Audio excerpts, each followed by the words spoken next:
ముందుగా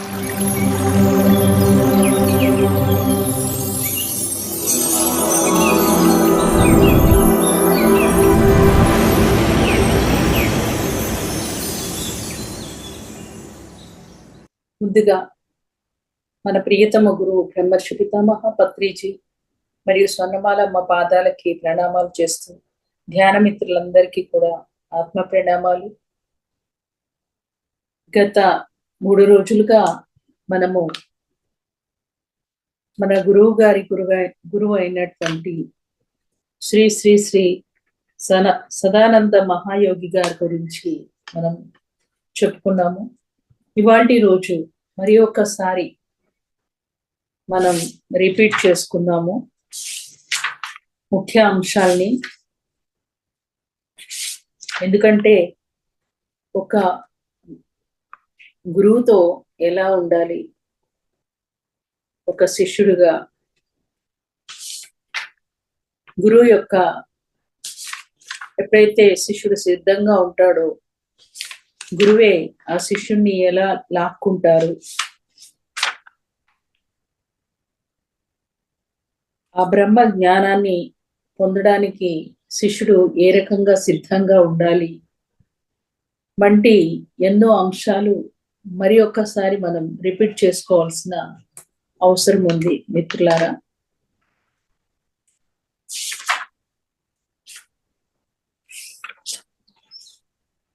సో ఈ అద్భుతమైనటువంటి ఈ చక్కటి పుస్తకాన్ని లక్ష్మీనారాయణమ్మ గారు మరియు పూర్ణిమ రాజేష్ గారు వారి చేత లిఖించబడినది. సదానంద యోగి గారు ఒకరోజు ధ్యానంలో లక్ష్మీనారాయణమ్మ గారికి సందేశం ఇవ్వడం జరిగింది. ఆవిడ అనుకుంటారనమాట, అరే గురువు గారి గురించి పుస్తకం ఉంటే బాగుండు అని. నువ్వే రాసేయి అంటూ ఇన్నర్ వాయిస్ వచ్చింది ఆవిడకి. అలా మొదలు పెట్టారు. వీరిద్దరినీ కూడా ఎన్నుకోవడం జరిగింది సదానంద యోగి గారు. ఒకరికి ప్రశ్నలు, ఒకరికి సమాధానాలు ఇవ్వటం ద్వారా మొత్తం వివరణ అనేది ఇవ్వడం జరిగింది. మరి గురువు గారైనటువంటి సదానంద మహాయోగి గారు ఈ భూమి ఉన్నతీకరణకి అవతరించినటువంటి వారు, అవతార పురుషులు. వీరు సౌదీ అరేబియాలో జన్మించారు. వీరు 5వ ఏట ఉండగా ఒక సూఫీ మాస్టర్ వస్తారు. వచ్చి వారి తల్లిదండ్రుల యొక్క అనుమతితో ఈ బాబు మహా సంకల్పంతో భూమి మీద జన్మ తీసుకుని వచ్చారు, ఆయన గొప్ప మహానుభావుడు అవుతారు, ఇతన్ని మేము తీసుకెళ్ళిపోతాము అంటే ఆ తల్లిదండ్రి ఒప్పుకుంటారు. వెంటనే పాదాలకి లేపనము పులిమి ఇద్దరు అక్కడి నుంచి క్షణంలో మాయమైపోతారు. భూటాన్ అడవుల్లోకి చేరుకుంటారు. అక్కడ సదానంద యోగి గారిని ప్రతిరోజు చక్కటి ఆకుకూరలు, కూరగాయలు, ఆ పచ్చి కూరలు అప్పుడప్పుడు వండి పెడుతూ అలా 17వ ఏడు వచ్చేవరకు, సంవత్సరం వచ్చేవరకు వారిని చూసుకుంటారు. ఒకనొక రోజు సడన్ గా ఆ గురువు గారు చెప్తారు, నేను రేపే బాడీ వేకేట్ చేస్తున్నా అని. అలా బాడీని వేకేట్ చేస్తారు. అతను ఎంతగానో విలపిస్తాడు. అతనికి ఎవరు ఫ్రెండ్స్ లేరు. మీరు వెళ్ళిపోతే నన్ను ఎవరు చూసుకుంటారు అని ఆ సమాధి దగ్గరే అలాగే ఉండిపోతాడు. కానీ ఆకాశవాణి నుంచి అతనికి వాయిస్ వినిపిస్తుంది, ఇక్కడ నుంచి హిమాలయాల్లోకి వెళ్ళిపో అని. సరే అని హిమాలయాల్లోకి వెళ్ళిపోవటం జరుగుతుంది. వీరు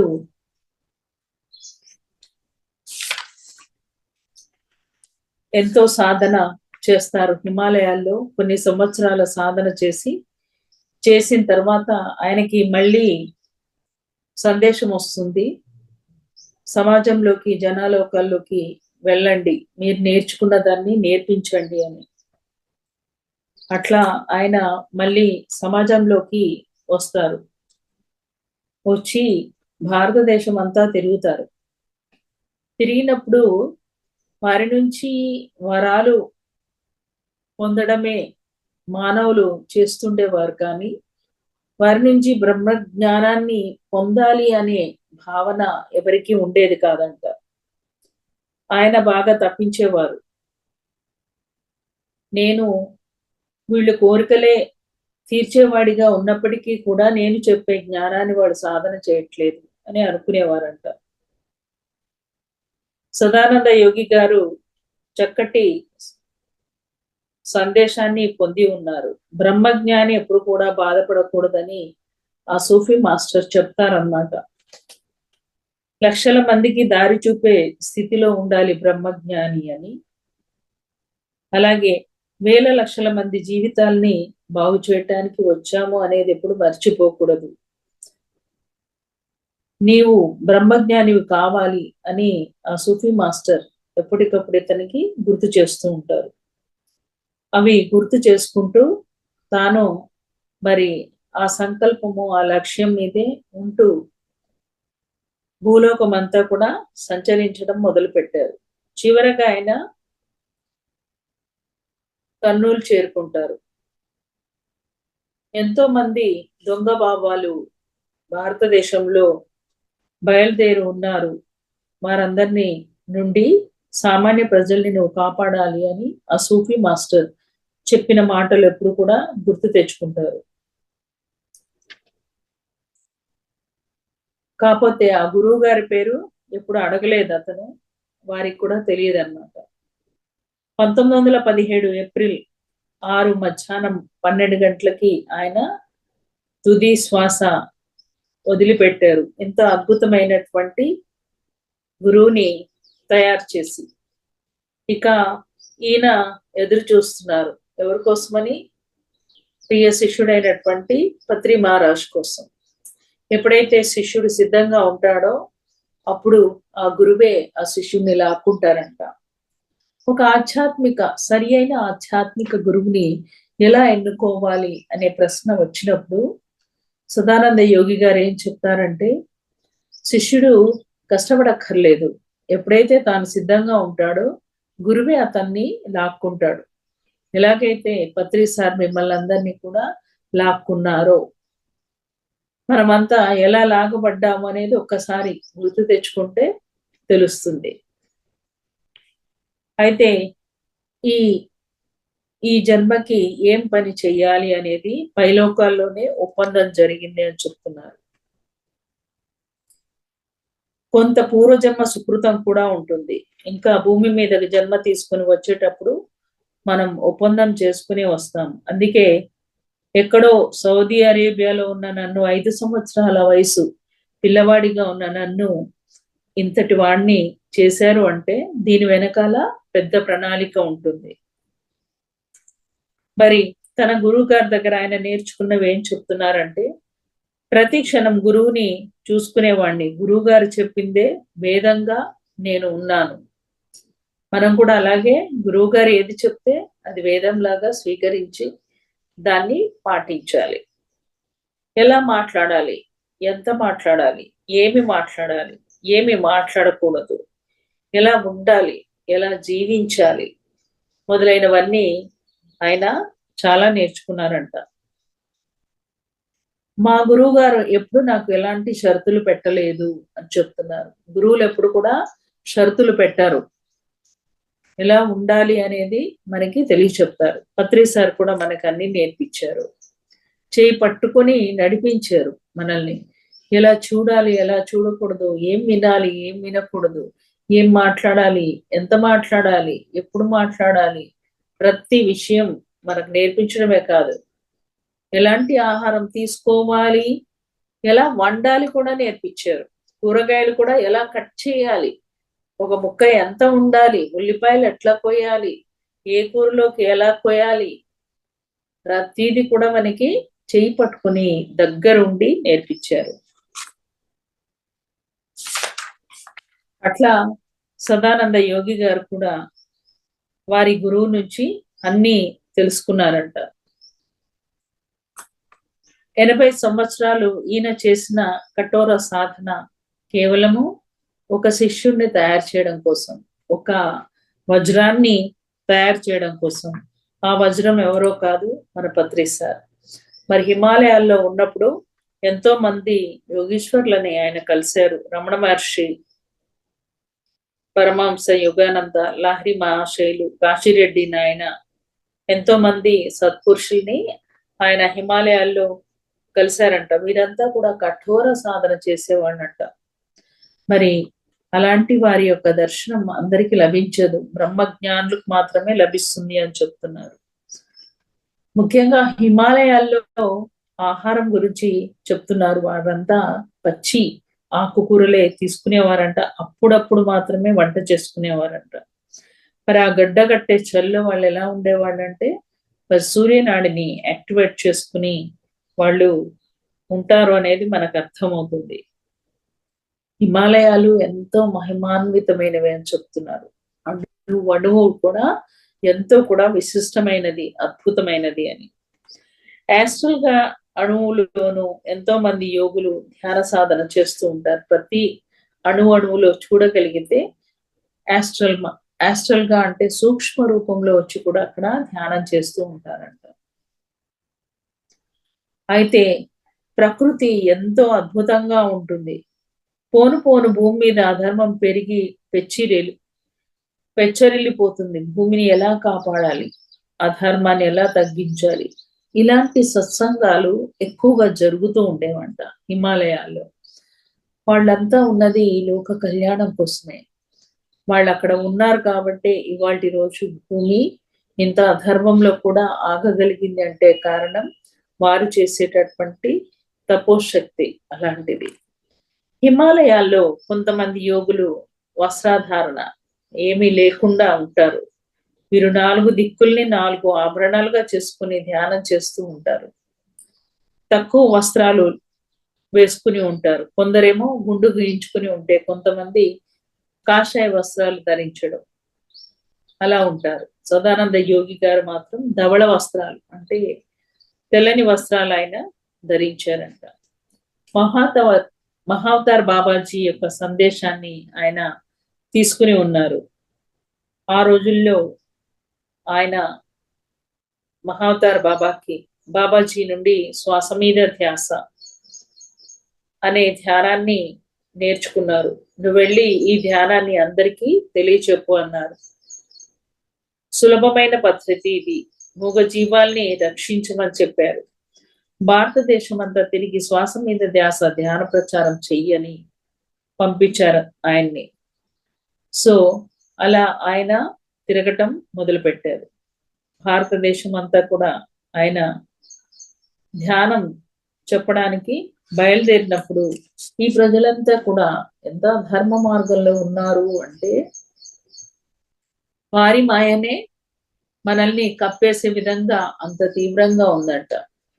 మరి ఎంతో మంది అవధూతలు అలా ఆ మాయలో పడిపోయినప్పటికీ ఆ మాయ అంటకుండా మరి వచ్చిన పని చేసుకుని వెళ్ళారు. కేవలం పత్రిజీ మాత్రమే అని చెప్తున్నారు. ప్రాపంచిక కోరికలు తీర్చే దేవుడుగా ఇతనికి 2 అగరొత్తులు వెలిగించి మరీ పూజ చేసేవారంట. ఆ రోజుల్లో జనాలంతా డబ్బులు కూడా ఇచ్చేవారంట. ఆ డబ్బులతో అప్పుడప్పుడు చుట్టలు కొనుక్కుని తాగేవారంట. చివరికి మరి కర్నూలుకి వచ్చారు. కర్నూలుకి రాకకి కారణం కూడా ఉంది. కారణం ఏంటంటే అక్కడే పత్రిజీ కలుస్తారు కాబట్టి ఆయన అక్కడికి వచ్చి వెయిట్ చేశారనమాట. బనగాన్పల్లి కర్నూలు జిల్లాలో శ్రీ పోతులూరి వీర బ్రహ్మేంద్ర స్వామి వారు కాలజ్ఞానం రాశారు, ధ్యానం చేశారు. ఎంతో మంది అవధూతలు తిరిగిన ప్రాంతము కర్నూలు జిల్లా. నిన్న పొరపాటున ముమ్మిడివరం బాలయోగి కూడా ఇక్కడి వారే అనుకున్నాం, కానీ అది వెస్ట్ గోదావరి వారు ఉన్నది. అది సవరించుకుందాం మనం.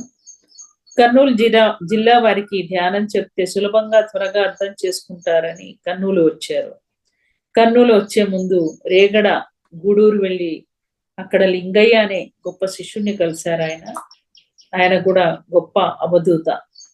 రామిరెడ్డి అవధూతను వెంకటరెడ్డి, సుబ్బారెడ్డి మొదలైన వాళ్ళందరూ కూడా కలిశారు.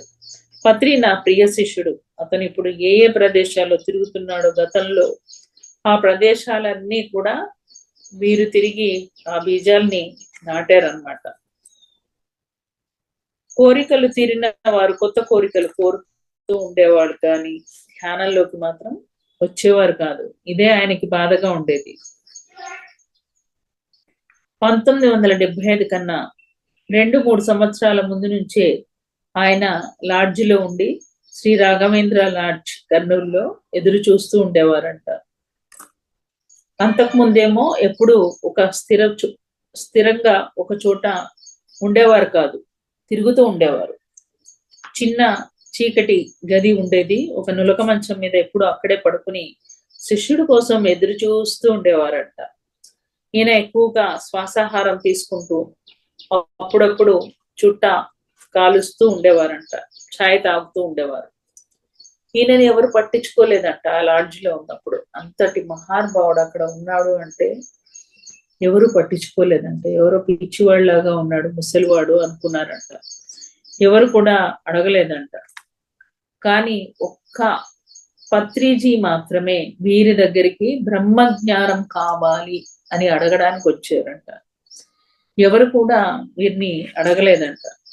లాడ్జ్ లో ఉండగా మరి ఒకానొక రోజు రానే వచ్చింది ఆ యోగ కాలం. 1981 జనవరి 1న ముగ్గురు మిత్రులు కలిసి మరి సదానంద యోగి గారి దగ్గరికి వచ్చారు. చీకటి గదిలో నులక మంచం మీద పడుకొని ఉండగా, ఏమి కావాలి, ఇక్కడ ఆత్మజ్ఞానం తప్ప మరేమీ దొరకదు, వెళ్ళండి అన్నాడంట చాలా గంభీరంగా. లోపలేమో అమ్మ వచ్చాడు నా శిష్యుడు అని సంబరం. ఎందుకంటే పెద్ద గొప్ప ప్రణాళికతో ఉన్నారు కాబట్టి పైకి గంభీరంగా మాట్లాడుతున్నారు. సుభాష్ పత్రి, రామచన్నారెడ్డి, వెంకటరత్నం ముగ్గురు స్నేహితులు. వారు ఒక మంచి కార్యం కోసం స్నేహితులుగా జన్మ తీసుకున్నారు. రేగడ గూడూరులో 90 సంవత్సరాల వయసున్న లింగయ్య అనే భక్తుడి ద్వారా ముగ్గురు స్నేహితులు కలిసి సదానంద యోగి గారి దగ్గరికి వచ్చారంట. రోజు ఛాయ్, సిగరెట్లు తెచ్చేవాళ్ళంట. వీరు ఛాయ్ తాగుతూ సిగరెట్లు కాలుస్తూ తెలుగు అరబిక్ సూక్తులు ఎన్నో చెప్పేవారు. అవి ఒక నయాగర జలపాతం లాగా లోపల నుండి వచ్చేవంట. అవన్నీ కూడా చెప్తూ ఉండేవారు. వారు చెప్పిన విషయాల్లో కొన్ని సూక్తులు ముఖ్యమైనవి ఏంటంటే, డూ ఆర్ డై, అయితే చేయి లేకపోతే చావు అని. తర్వాత మాంసపిండాన్ని మంత్రపిండం చెయ్యాలి. చూడండి ధ్యానం ఎంత గొప్పది. అందుకే నో హాస్పిటల్స్, నో మెడిసిన్ అన్నారు. మాంసపిండాన్ని మంత్రపిండాన్ని పిండంగా మనం మార్చవచ్చు. అన్నం లారగించినను, అంబరభూషణాది దాల్చినను, కన్యతో కూడినను, కన్న తనూజను ముద్దు చేసినను, సకల బంధు ఆప్తులను దాపు చేర్చి నటించినను, ఏ న్యూనము లేదు బ్రహ్మవేత్తలకి. సో పంచపక్ష పరవన్నాలకి కాని అంబరభూషణాది దాల్చినను ఎంతో సంపదనని, ఎంతో బంగారాన్ని అందుబాటులో ఉన్న ఒక కన్యతో కూడిన ఏవి కూడా బ్రహ్మజ్ఞానిని కదిలించలేము అని చెప్తున్నారు. స్వర్ణమాల పత్రి గారు సదానంద మహాయోగి గారికి ఉన్న సంబంధం ఏంటంటే, ఒకానొక జన్మలో ఈవిడ తల్లిగా ఉన్నారంట, కూతురుగా కూడా జన్మ తీసుకున్నారంట. అయితే లాడ్జిలో ఉన్నప్పుడు ఆవిడ పెద్ద క్యారియర్స్ తీసుకుని వచ్చేవారంట. చక్కగా ఈయన భోజనం చేసేవారంట. అయితే ఏంటి ఈ ముసలాయనకి రోజు భోజనం దేవాలా అని అనుకునేవారంట. కానీ నాకు స్వర్ణమాల పత్రి మీద చాలా ప్రేమ ఉండేది. ఎందుకంటే గత జన్మలో ఆవిడ తనకి కూతురు కాబట్టి, అందుకే నా కూతురు నాకు భోజనం తెస్తుందని ఎంతో ప్రేమగా తినేవారంట. అయితే ఆ ప్రేమ ప్రకటించేవారు కాదంట. నువ్వు తొందరగానే వచ్చేస్తావమ్మా అనేవారంట. అంటే కర్నూలుకి. అప్పటికి ఇంకా వారు పూర్తిగా ట్రాన్స్ఫర్ అయి రాలేదు. నిజంగానే కొద్ది రోజుల్లోనే 1970 సంవత్సరంలో పత్రిజీ కర్నూలుకి ట్రాన్స్ఫర్ అయి వచ్చేస్తారు. 1981 జనవరి వరకు తమ గురువుని కర్నూలులోనే ఉండి కలవలేకపోయారు. చూడండి, కర్నూలుకి వచ్చి కూడా మళ్ళీ 81 వరకు కలవనే లేదంట. శిష్యుడు సిద్ధంగా లేనప్పుడు గురువు ఎదురు చూడక తప్పదు, దేనికైనా ఒక సమయం రావాలి, అలా వెయిట్ చేశారంట. ఇక పత్రిజీకి ఇచ్చినటువంటి ముఖ్యమైన సందేశాలు ఏంటి అంటే, సార్ కూడా మనకి చెప్తూ ఉంటారు. ఎన్నో కథలు, సూక్తులు కూడా చెప్పి ఉన్నారంట. అందులో ఒక సూక్తి చాలా మన అందరికీ కూడా సుపరిచితమే. లేనిది కోరరాదు, లేని దాన్ని మనం కోరుతూ ఉంటాం కదా. లేనిది కోరరాదు అని చెప్తున్నారు. ఉన్నది కాదనరాదు. మీకు ఏదైతే ఉన్నదో దాన్ని వద్దనుకోకూడదు అంటున్నారు. వస్తుంటే వస్తుందని సంబరపడిపోరాదు, పోతే పోయిందని కృంగి కృషించిపోరాదు. అంటే చూడండి, స్థిత ప్రజ్ఞత అంటారు దాన్ని. అయ్యో పోతుందని అనరాదు, కోరి సాధించరాదు, కోరక వచ్చింది కాదనరాదు. కోరి వెంపర్లాడి అది సాధించుకునే ప్రయత్నాలు చేయక్కర్లేదు అంటున్నారు. నీ దగ్గరికి వస్తా ఉంటే దాన్ని వద్దనకండి అని చెప్తున్నారు. ఇది చాలా ముఖ్యమైన సూక్తి. ఒకసారి ఒక సంఘటన జరుగుతుంది. అదేంటి అంటే, కర్నూలు ఆత్మకూరు అడవిలోకి అందరూ ధ్యానులతో పౌర్ణమి ధ్యానానికి వెళ్తారు. అప్పుడు అక్కడికి 2 పెద్ద పుల్లు వస్తాయి. అందరూ పారిపోతారు. ఈయన వాటి దగ్గర కూర్చుని ముచ్చట పెడతా ఉంటారు. వాటిని పంపించేసిన తర్వాత చెప్తారనమాట, 2 మాస్టర్స్ పెద్ద పులి రూపంలో, పులుల రూపంలో వచ్చారు, భయపడాల్సిన పని లేదు అని. అంటే మాస్టర్స్ ఆ రకంగా వస్తూ ఉంటారు. సదానంద యోగి గారు కూడా మరి మన వాళ్ళకి సర్పాల రూపంలోనూ, పక్షుల రూపంలోనూ, జంతువుల రూపంలోనూ దర్శనం ఇచ్చేవారంట. వారు గుర్తించకపోతే మామూలుగా సూక్ష్మ రూపంలో కనిపించేవారంట. యోగులకు, అవధూతలకి కర్మలు ఉండవు. వాళ్ళు కేవలం ఒక ప్రణాళిక మీదనే వస్తారు భూమండలం మీదికి అని చెప్తున్నారు. ఒకరోజు 1983 ఏప్రిల్ 16న పిలిచి గురువు గారిని, సుభాష్, ఇక్కడ నేను వచ్చిన పని అయిపోయిందోయ్, నాకు ఒక సమాధి స్థలాన్ని చూసి పెట్టబోయి అన్నారంట. అప్పుడు చెన్నారెడ్డి గారు స్థలం ఇవ్వగా అక్కడికి వెళ్ళి సమాధిని ఏర్పాటు చేసుకొని వచ్చారు పత్రిజీ. సదానంద యోగి 1983 మే 22న వారి శరీరాన్ని వదిలిపెట్టేశారు. వారు వచ్చిన పని అయిపోయింది అంటే దాని అర్థం పత్రిజీ గారు సిద్ధమైపోయారు. ఆ సమయంలో పత్రిజీ, రామచెన్నారెడ్డి గారు, డాక్టర్ పినాకపాణి గారు ఉన్నారు. తర్వాత శరీరాన్ని పత్రిజీ తమ కంపెనీ వ్యాన్ లో తీసుకువెళ్ళి సమాధి చేశారు. ఆయన ఎలా ఉన్నారు అని టెస్ట్ చేశారు. చివరగా నిర్ధారణ చేశారు, లేరు బాడీలో అని డాక్టర్ పినాకపాణి గారు. సదానంద యోగి నందవరం ఆశ్రమం స్థలదాత. మరి ఆయన ఎవరో కాదు, చెన్నారెడ్డి గారు. నందవరం గ్రామం, కర్నూలు జిల్లా. క్రీస్తు కాలంలో శ్రీ సదానంద యోగి, చెన్నారెడ్డి గారు అన్నదమ్ములుగా జన్మ తీసుకున్నారంట. చూడండి, ఏదో ఒక బంధం తప్పకుండా ఉంటుంది, ఆత్మబంధం. ఆత్మబంధం లేకుండా మనము ఎవరితోనూ కనెక్షన్ లో ఉండము. ఒకసారి పత్రి సార్ని ఒక ధ్యాని అడుగుతున్నాడు అనమాట. మంచిర్యాలలో పిరమిడ్ ఓపెనింగ్ అప్పుడు, సార్ మాంసము తినట్లేదని బంధువులు ఎవరు రావట్లేదు సార్, అందరు కట్ అయిపోయారు సార్ అంటే, అప్పుడు సార్ ఏం చెప్పారంటే, బంధువులు, రక్త సంబంధికులు వెళ్ళిపోతారు, జన్మ జన్మల ఆత్మ బంధువులు కనెక్ట్ అవుతారు మీకు అని చెప్పడం జరిగింది. అట్లా ఇక్కడ మరి జీసస్ కాలంలో వీరిద్దరు అన్నదమ్ములుగా ఉన్నారంట, చెన్నారెడ్డి గారు, సదానంద యోగి గారు. మా తమ్ముడు చాలా మంచివాడు, చాలా ప్రేమగా ఉండేవాళ్ళం. అన్నదమ్ముల అనుబంధంతోనే ఈ స్థలం నాకు ఇవ్వడం జరిగింది ఆ సమాధి కోసం. చాలా అన్యోన్యంగా ఒకరినొకరు అర్థం చేసుకునే వాళ్ళం. నన్ను చాలా ప్రేమగా చూసుకునేవాడు మా తమ్ముడు. ఆ జన్మలో విషయాన్ని చెప్తున్నారు. బ్రహ్మజ్ఞాని సదానంద యోగి గారి యొక్క గత జన్మలు చూస్తే ఆయన అందరిలాగే పిల్లి, కుక్క, నక్క, చివరికి మనిషిగా ఈ జన్మలో ఇక్కడికి సదానంద యోగిగా వచ్చారు. మరికొన్ని మానవ జన్మల్లో ఒక రాజుగా, గురువుగా, యోగి, అవధూత, బ్రహ్మజ్ఞాని వంటి జన్మలు తీసుకున్నారు ఆయన. రాజుగా ఆధ్యాత్మిక బీజాలు పడిన జన్మ అతనికి. ఒకానొక దేశంలో, అంటే బర్మా దేశంలోని ఒక రాజ్యానికి రాజుగా ఆయన జన్మ తీసుకున్నారు. కళింగ రాజ్యం.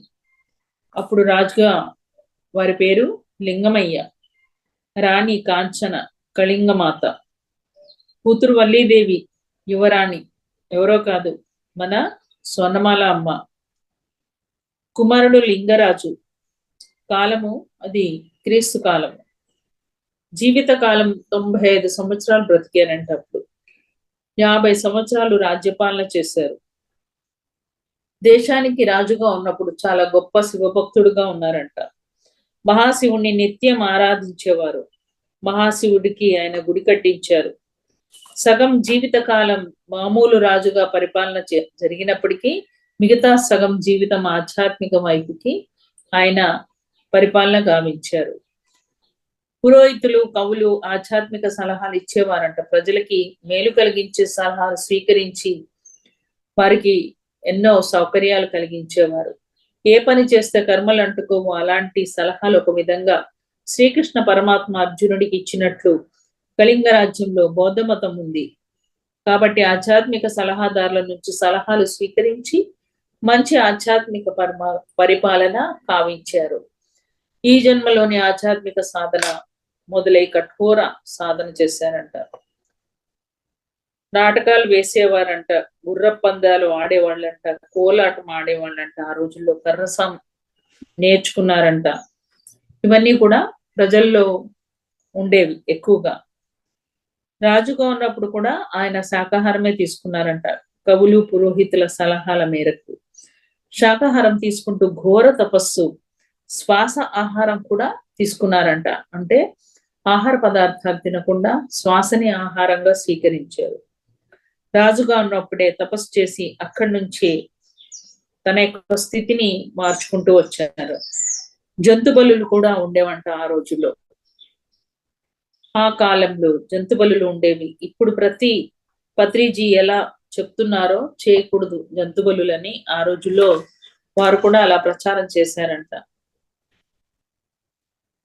తల్లి కూతుళ్ళు ఇద్దరు అక్క చెల్లెలుగా ఉండేవారంట. స్వర్ణమాల మేడం, మహారాణి ఇద్దరు కూడా. ఆ తల్లి తండ్రి ఈవిడని చూసి ఎంతో మురిసిపోయేవారంట. వారు ఎంతో వినమ్రతతో ఉండేవారంట. స్వర్ణమాల పత్రి మేడం చెప్తున్నారు, ఆవిడ మీకు ఒక గురుపత్నిగా రావడం మీరెంతో అదృష్టవంతులు అని. ఒక్క పని కూడా చెప్పేవారు కాదంట. ఆవిడ్ని ఎంతో జాగ్రత్తగా చూసుకునే వాళ్ళంట. పిరమిడ్ మాస్టర్లు మీరంతా అదృష్టవంతులు అని చెప్తున్నారు. మీ అందరికీ గురుమాత ప్రత్యక్షంగా కనిపిస్తున్నారు. అప్పుడు యువరాణిగా కొంతమందికి ఆమె కనిపించేవారంట, బయటకు వచ్చేవాళ్ళు కాదంట. ఘోష ఉండేది. వల్లీదేవి ఆ రోజుల్లో ఆ యువరాణి చాలా అందగత్త. చెలికత్తలు ఏదో ఒక పని మీద వచ్చి యువరాణ్ణి చూసి వెళ్ళేవాళ్ళంట. చాలా అణుకువగా ఉండేవారు. మహిళలందరూ యువరాణ్ణి చూసి నేర్చుకునే విధంగా ఉండేవారంట. ఇప్పుడు కూడా అలానే ఉన్నారు. పూర్వ జన్మ నుంచి వచ్చిన లక్షణం, మరి చెప్పిన పని చేయటం, మాట్లాడే విధానం, ఆ నడక, నడిచే విధానం, ఆ వైనం అన్ని ఆమె నుంచి చూసి నేర్చుకునే అంత మంచి లక్షణాలు ఉండేవంట. వినయ విధేయతలుకి ఆవిడ ప్రతీకగా ఉండేవారంట. బంగారు తల్లి, ముద్దుల పట్టి అని వీళ్ళు ఎంతో గారాలు చేసేవాళ్ళంట. యువరాజ్ కూడా చెల్లెల్ని బాగా గారాబంగా చూసుకునేవారంట వీరి అన్నయ్య. ఒక రాజుగారి కూతురుగా చాలా చురుకుగా ఉండేవాళ్ళు, చాలా బాగా చదువుకునేవారు, విద్యాభ్యాసం కూడా. నలుగురు గురువులు రాజు ఆస్థానానికి వచ్చి విద్యని బోధించేవారు, ఆస్థానానికే వచ్చేవాళ్ళంట. ఆధ్యాత్మిక సాధన అప్పటి నుంచే జరిగింది. పత్రి మేడంకి చాలా బాగా సాధన చేసేవారు, చలాకీగా అడిగిన దానికి వెంటనే సమాధానం చెప్పేవారు, అలర్ట్గా ఉండేవారంట. ఎప్పుడు రాజు రాజ్యపాలకు సంబంధించిన విద్యనే చెప్పించారంట ఆ రోజుల్లో. గురువులు అన్నమయ్య, లక్ష్మయ్య వాళ్ళ యొక్క గురువులు కూడా చెప్తున్నారు.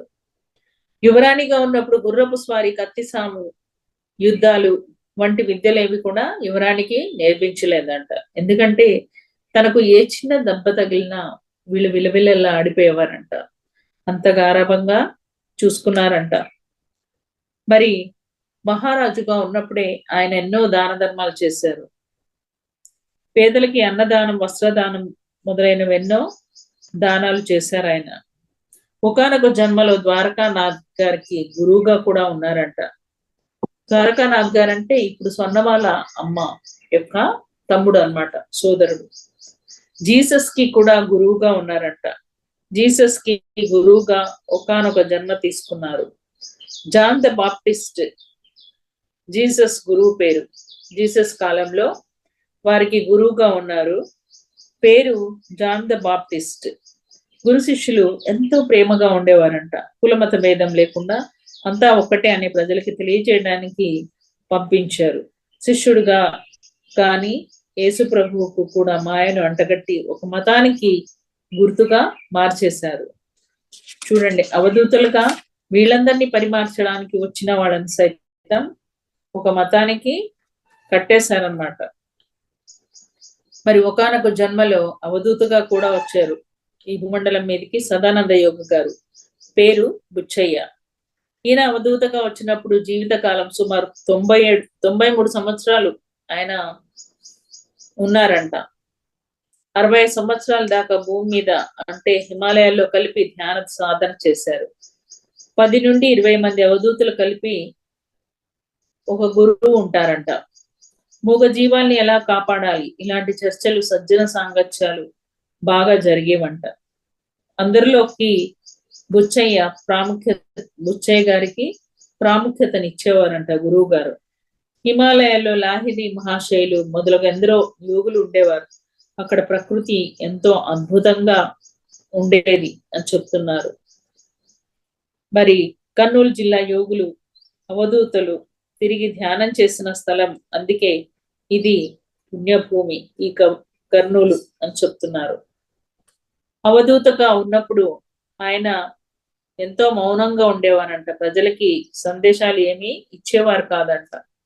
ఎందుకు అంటే ఒక అవధూత ప్రజల్లోకి వెళ్తే చాలు, వారి నుండి వచ్చిన తరంగాలే అక్కడ భూమిని, అక్కడ ఉన్న మనుషుల్ని శుద్ధి చేయటం జరిగేదంట.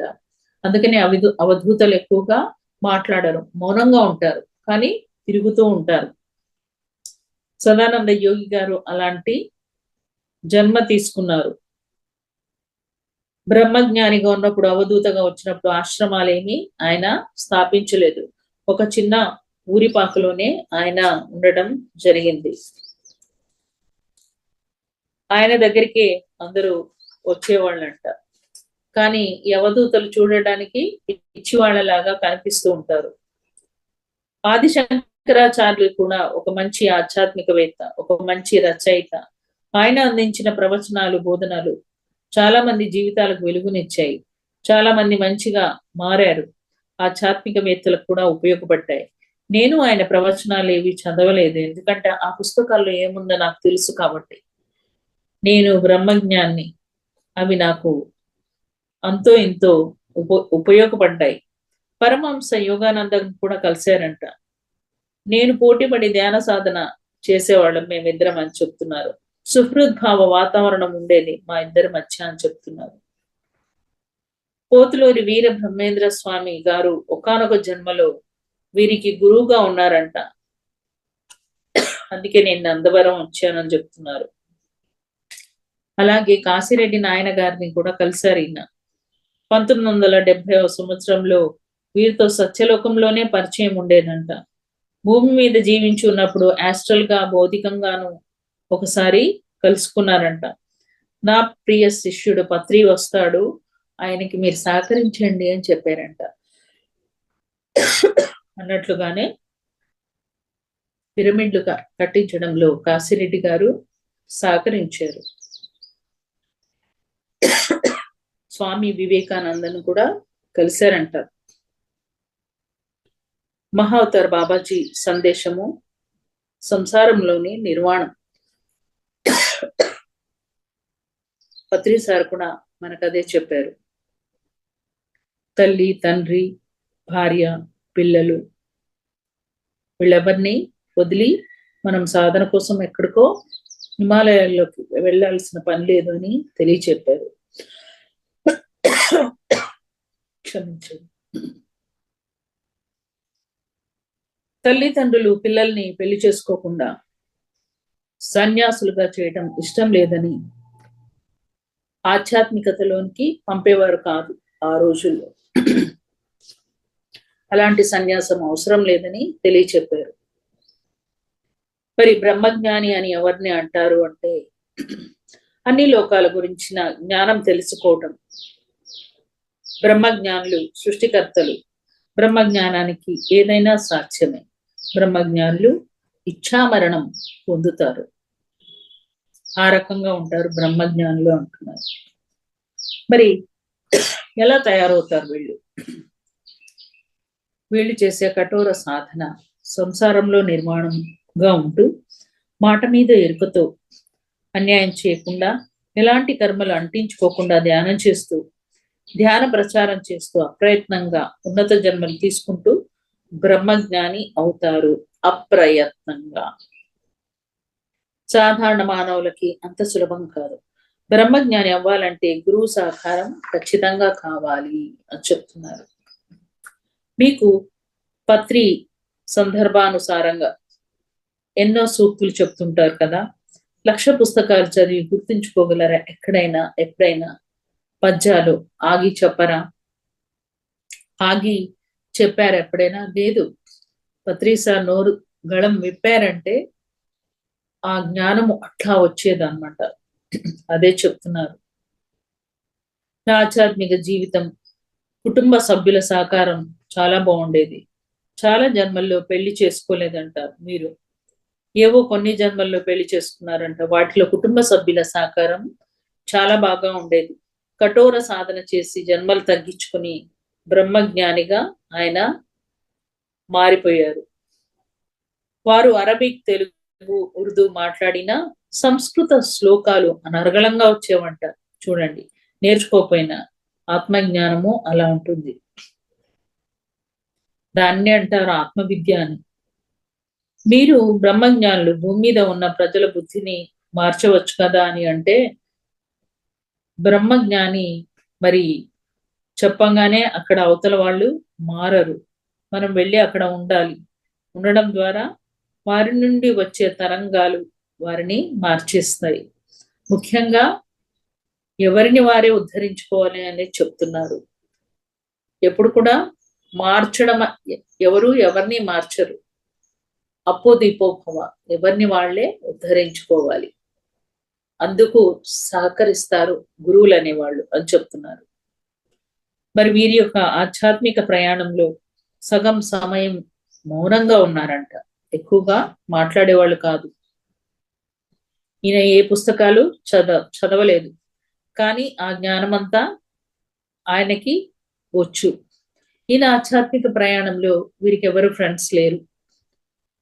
నిజానికి అవధూతలకి ఫ్రెండ్స్ ఎవరు ఉండరు అని చెప్తున్నారు.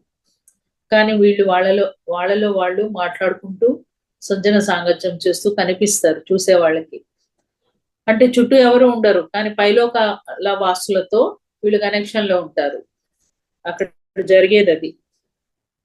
సదానంద గారికి వారి యొక్క మధుర స్మృతులు ఏమైనా ఉన్నాయా అంటే, ఆశ్రమంలో ఒక ఇనుప పెట్టె, ఒక ఇనుప మంచం, 2-3 మీటర్లు గల ఆకుపచ్చ బట్ట, ఇవన్నీ కూడా మనం చూడొచ్చు. ఇవి రాఘవేంద్ర లాడ్జిలో ఉన్నప్పుడు పత్రి సార్ తీసుకొచ్చినాం అనమాట. నా ప్రియ శిష్యుడు సుభాష్ని చూసి అందరూ గురువుకి సేవ ఎలా చేయాలో నేర్చుకోండి అని చెప్తున్నారు. గురు సేవలో నన్ను మెప్పించాడు నా ప్రియ శిష్యుడు పత్రి. నేను మా గురువు గారికి చేసిన సేవలాగా అంటే వారెవ్వా, సేవ అంటే ఇలా ఉండాలి అంతగా సేవ చేసింది పత్రియే అని చెప్తున్నారు. ఎంతగానో మెచ్చుకుంటున్నారు సార్ని. శ్రీ సదానంద యోగి సద్గురు మహారాజ్ ఆశ్రమం నందవరం గురించి స్వర్ణమాల పత్రి అంటే నా కూతురు ఏది చెప్తే అది జరుగుతుంది. వారి కోరిక మేరకు అందరూ పిరమిడ్ మాస్టర్లు ధ్యానుల కోరిక మేరకు నందవరం ఆశ్రమం అత్యంత వైభవపేతంగా వెలిగిపోతుంది. ఆశ్రమ ప్రాంగణంలో అతిపెద్ద పిరమిడ్ వస్తుంది అని తెలియచెప్పారు. రానున్న కాలంలో ఇది ఒక పుణ్యక్షేత్రం లాగా వెలిగిపోతుంది అని తెలియచెప్పారు. మహా సమాధి ప్రాంగణం నుంచే అన్ని కార్యాలు కూడా జరగడం మొదలవుతాయని చెప్పారు. నిత్యం అన్నదానం జరుగుతుంది అని. ఎంతో అద్భుతంగా ఉంటుంది నందవరం. ప్రతి ఒక్కళ్ళు సందర్శించండి. నేను వెళ్ళాను అక్కడికి, చాలా బాగుంది. చక్కటి కార్యక్రమాలు జరుగుతున్నాయి ఇప్పుడు అక్కడ. మరి సత్యలోకంలో యోగులు, అవధూతలు, ఋషులు అందరూ ధ్యాన సాధన చేస్తుంటారు. సత్సంగం జరుగుతూ ఉంటుంది. భూమండలం మీదలాగా స్వార్థం, ద్వేషం ఇలాంటివి ఆ సత్యలోకంలో ఉండవు. వీళ్ళంతా కూడా ఆ సత్యలోకం నుండి వచ్చిన వాళ్లే. పత్రి సార్ కూడా అక్కడి నుండే వచ్చారు అని చెప్తున్నారు. మనమంతా సత్యలోకానికి ఉన్న కింద లోకవాసులుగా ఉన్న మనందరినీ కూడా నేనే తీసుకొచ్చాను అని చెప్తున్నారు. మరి ఎంతో మంది యోగులైన, ఋషులైన, అవధూతలైన, భూమి మీద ఉన్న మీరైనా అందరూ ఒకటిగానే చూడబడతారు ఆ అవధూతలచే. వారికి అందరూ సమానమే. పేద, బిక్కి, ధనిక అనే భేదం లేదు. కులము, మతము అనే భేదం లేదు. అందరినీ కూడా పరమాత్మ స్వరూపులుగా చూస్తూ ఉంటారు. భూమి మీద ఉన్నవాళ్ళు, లేని వాళ్ళు అనే తేడా అక్కడ ఏమాత్రము లేదు.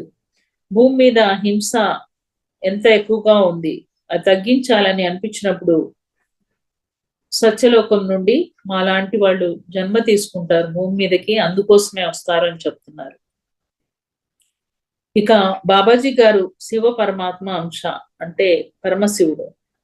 మమ్మల్ని అందరినీ అంశలుగా చేసి మాకు నేర్పించి పంపించారు. ఎంతమంది గురువులం ధ్యానం నేర్పించడానికి భూమి మీదకి వచ్చి ఎంత ఇబ్బంది పడుతున్నామో, ఎన్ని అంశాలుగా వచ్చినా, ఎంత విధిగా మానవుల కోరికలు తీర్చినా మమ్మల్ని కూడా మార్చేస్తున్నారు ఈ మానవులు. చూడండి అంత గట్టిగా ఉంది మాయ. అది తట్టుకోలేక మేం కూడా ఏదో ఒక కులానికో, మతానికో అంకితం అయిపోతున్నాం. భూమి మీద ప్రజలు మమ్మల్ని కూడా మాయలో పడేస్తున్నారు. వీరిని సరిచేయాలని మళ్ళీ మమ్మల్ని అందరినీ అంశాలుగా పంపించి మెల్లగా దారిలోకి తెచ్చుకుంటున్నారు. పిరమిడ్ మాస్టర్లు కష్టపడి ధ్యాన సాధన చేస్తూ గురువాజ్ఞను శిరసావహిస్తూ ఉంటే సత్యలోకానికి వెళ్తారు. మనం చేయవలసింది పత్రి సార్ ఏం చెప్పారు అది తూచా తప్పకుండా మనము పాటించాలి అని చెప్తున్నారు. అప్పుడే మీరంతా సత్యలోకానికి వెళ్తారని. శ్రీకృష్ణుడు ఏమంటారంటే, నేనున్న స్థితిలోకి మీరు రావాలి అని. తపోలోకం వరకు వచ్చిన మళ్ళీ జనన మరణ చక్రంలోకి వెళ్లాల్సిందే అని చెప్తున్నారు. గురువులను శిష్యులు సేవించే విధానం గురించి మీరు ఎలా ఉండాలంటే మా ఇద్దరిలాగా, అంటే పత్రి సార్ మరియు సదానంద యోగి ఎలా అయితే కలిసిమెలిసి ఉన్నారో మీరు కూడా అలా ఉండండి మీ గురువు చేత, గురువు దగ్గర అంటున్నారు. గురువులకు ఎప్పుడు కూడా కోపం వచ్చే విధంగా ప్రవర్తించకూడదన్నారు. ఇది బాగా చెవులు రిక్కించి అణువు కూడా ఆకలింపు చేసుకుందాం. శిష్యుడు ఎప్పుడు కూడా గురువుకి కోపం తెప్పించే విధంగా ప్రవర్తించరాదు. గురువుల గురించి ప్రతికూలంగా ఆలోచించకూడదు. అసలు జడ్జిమెంటే చేయకూడదు. గురువు గురించి నువ్వెవరివి జడ్జి చేయడానికి? నీకేం తెలుసని తీర్పు చెప్తున్నావు?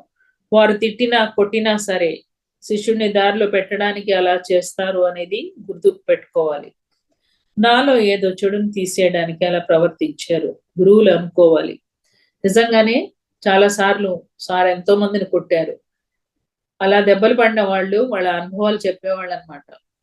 మాకు ఇలా జరిగింది సార్ కొట్టిన తర్వాత, మాకున్న ఆటంకాలన్నీ తొలగిపోయి ఆధ్యాత్మికంగా కుంటుబడిన మేము చాలా తొందరగా ఆధ్యాత్మికంగా ఎదగడానికి సార్ కొట్టిన దెబ్బలు మాకెంతో ఉపయోగపడ్డాయని చెప్తారు. చాలా మంది కొట్టించుకునే ప్రయత్నం కూడా చేస్తూ ఉంటారు, కానీ కొడతారా? ఎవరిని ఎప్పుడు కొట్టాలో అప్పుడే కొట్టబడతారు. గురువుని ఒక దైవం, తల్లి, తండ్రి అన్నీ వారే అన్నట్లుగా మనం ఉంటే నిజంగా సరైన శిష్యులుగా మనం పరిగణించబడతాం. గురువే అని అనుకుని ఏమి చేయకుండా ఉండకూడదు. అట్లా అని గాల్లో దీపం పెట్టి వదిలేయకూడదు. మనం చేయాల్సిన సాధన మనం చేసుకుంటూ ఉండాలి. అవసరమైతే గురువు మనకు అన్ని అందిస్తారు. గురువులకి సాధారణంగా కోపం రాదు. కోపానికి బలి అయినా అది తీర్చుకోవడానికి ఎన్నో జన్మలు పడుతుంది. గురువులు ముందుగా బాగా కష్టపెడతారు, పరీక్షలు పెడతారు అన్నమాట. ఆ కష్టాల్ని తట్టుకొని ఉండగలిగితే తర్వాత ఆ అరటి పండు ఒలిచి నోట్లో పెట్టినట్టు ప్రతిదీ గురువు శిష్యులకి అందచేస్తూ ఉంటారు. గురువులకి అన్నీ తెలుసు, కాకపోతే శిష్యుడి ముందు ఏమీ తెలియనట్లు ఉంటారు. గురువులు కఠినంగా ఉన్నట్లు అనిపించినా శిష్యుడికి అనుగుణంగా ఉంటారు, మనం నేర్చుకునే విధంగా.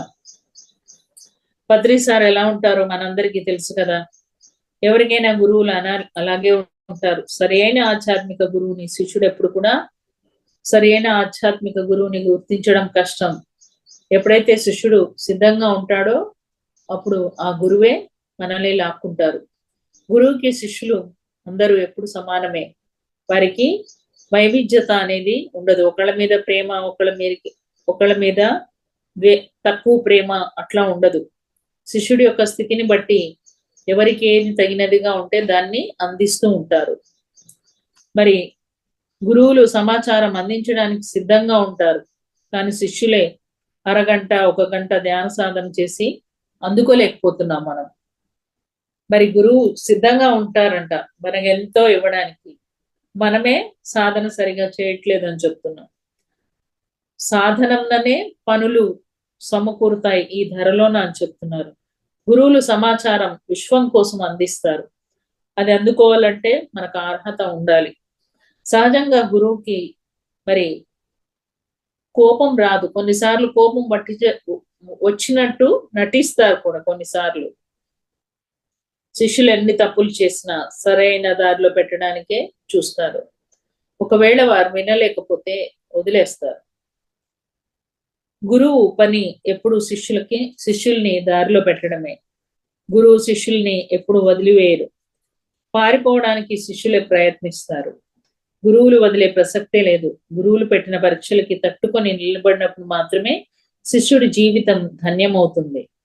వారి జీవితం అమోఘం. ఎన్నో జన్మల పుణ్యం చేసుకుంటే గాని సద్గురువులు మనకి దొరకరు.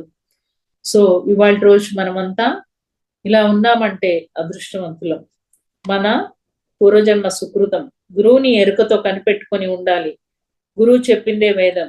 ఎప్పుడు కూడా మరకట కిశోరం లాగా ఆ కోతిని కోతి పిల్ల ఎలా పట్టుకుంటుందో గట్టిగా గురువుని అలా గట్టి పట్టుకోవాలి. అంటే గురువుని ఫిజికల్ గా పట్టుకోవడం కాదు, వారు చూపించిన పాదాలు కాకుండా పదాలు పట్టుకోవాలి. వారు ఇచ్చిన జ్ఞానాన్ని ఆచరించాలి. ధ్యాన సాధనలో శిష్యులు నానా రకాల వేషాలు వేసినప్పటికీ గురువు దారిలో పెట్టి వారి కర్మలు తొలగించడానికి సరైన మార్గంలో పెట్టడానికి ఎప్పటికప్పుడు ప్రయత్నిస్తుంటారు. అట్లానే వాళ్ళ కర్మలు తీసుకోరు. కొన్నిసార్లు బాగా కష్టపడతా ఉంటే కొంత చేయితనిస్తారు వారికి, కానీ కర్మల్ని తీసుకోరు. కర్మలు తీరాక వాళ్లే నెమ్మదిగా ధ్యానంలోకి వస్తారు. మనం ఎంతో ధ్యాన ప్రచారం చేసినప్పటికీ చూడండి ఎంతమంది వస్తున్నారు అంటే కర్మలు అడ్డుపడటం మూలంగా ఆ జనాలు రాలేరు. ఎప్పుడైతే వాళ్ళ కర్మలు తీర్చబడతాయో అప్పుడు ధ్యానంలోకి వస్తారు. ఈ జన్మలో కర్మలు తీరిన తర్వాత ధ్యానాన్ని మొదలు పెడతారు. మరి ఈ కర్మలు తీరాలి అంటే మనం మంచి పనులు చేయాలి. మంచి పనులు చేసినప్పుడే ఆ కర్మలు తీరి మనం ధ్యానంలోకి రాగలుగుతాం.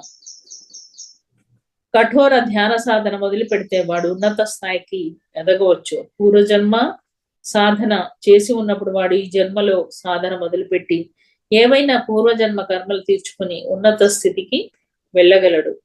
మరి మన సాధన కఠోరంగా ఉంటేనే మనము ఆధ్యాత్మికంగా ముందుకు వెళ్తాం. యోగులు, అవధూతలు, బ్రహ్మజ్ఞానులు భౌతిక శరీరం వదిలిన తర్వాత వారి శరీరం నశించదంట. యోగులు ఏదో ఒక కార్యం ఎంచుకొని భూమి మీదకి వస్తారు కాబట్టి వారు ఆ పని పూర్తి చేసుకుని వెళ్తారు.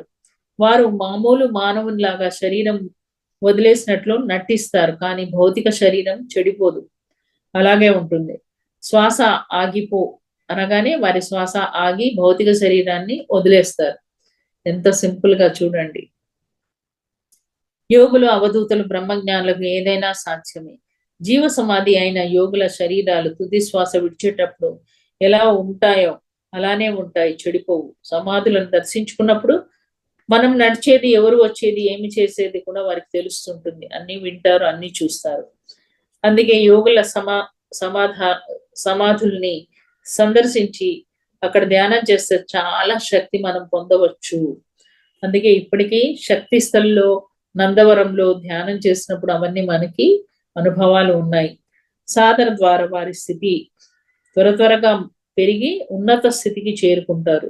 జీవ సమాధులు ఉన్న ప్రాంతం చుట్టుపక్కల 2 నుంచి 4 కిలోమీటర్ల వరకు ఆ శక్తి ప్రకంపనలు వ్యాపించి ఉంటాయంట.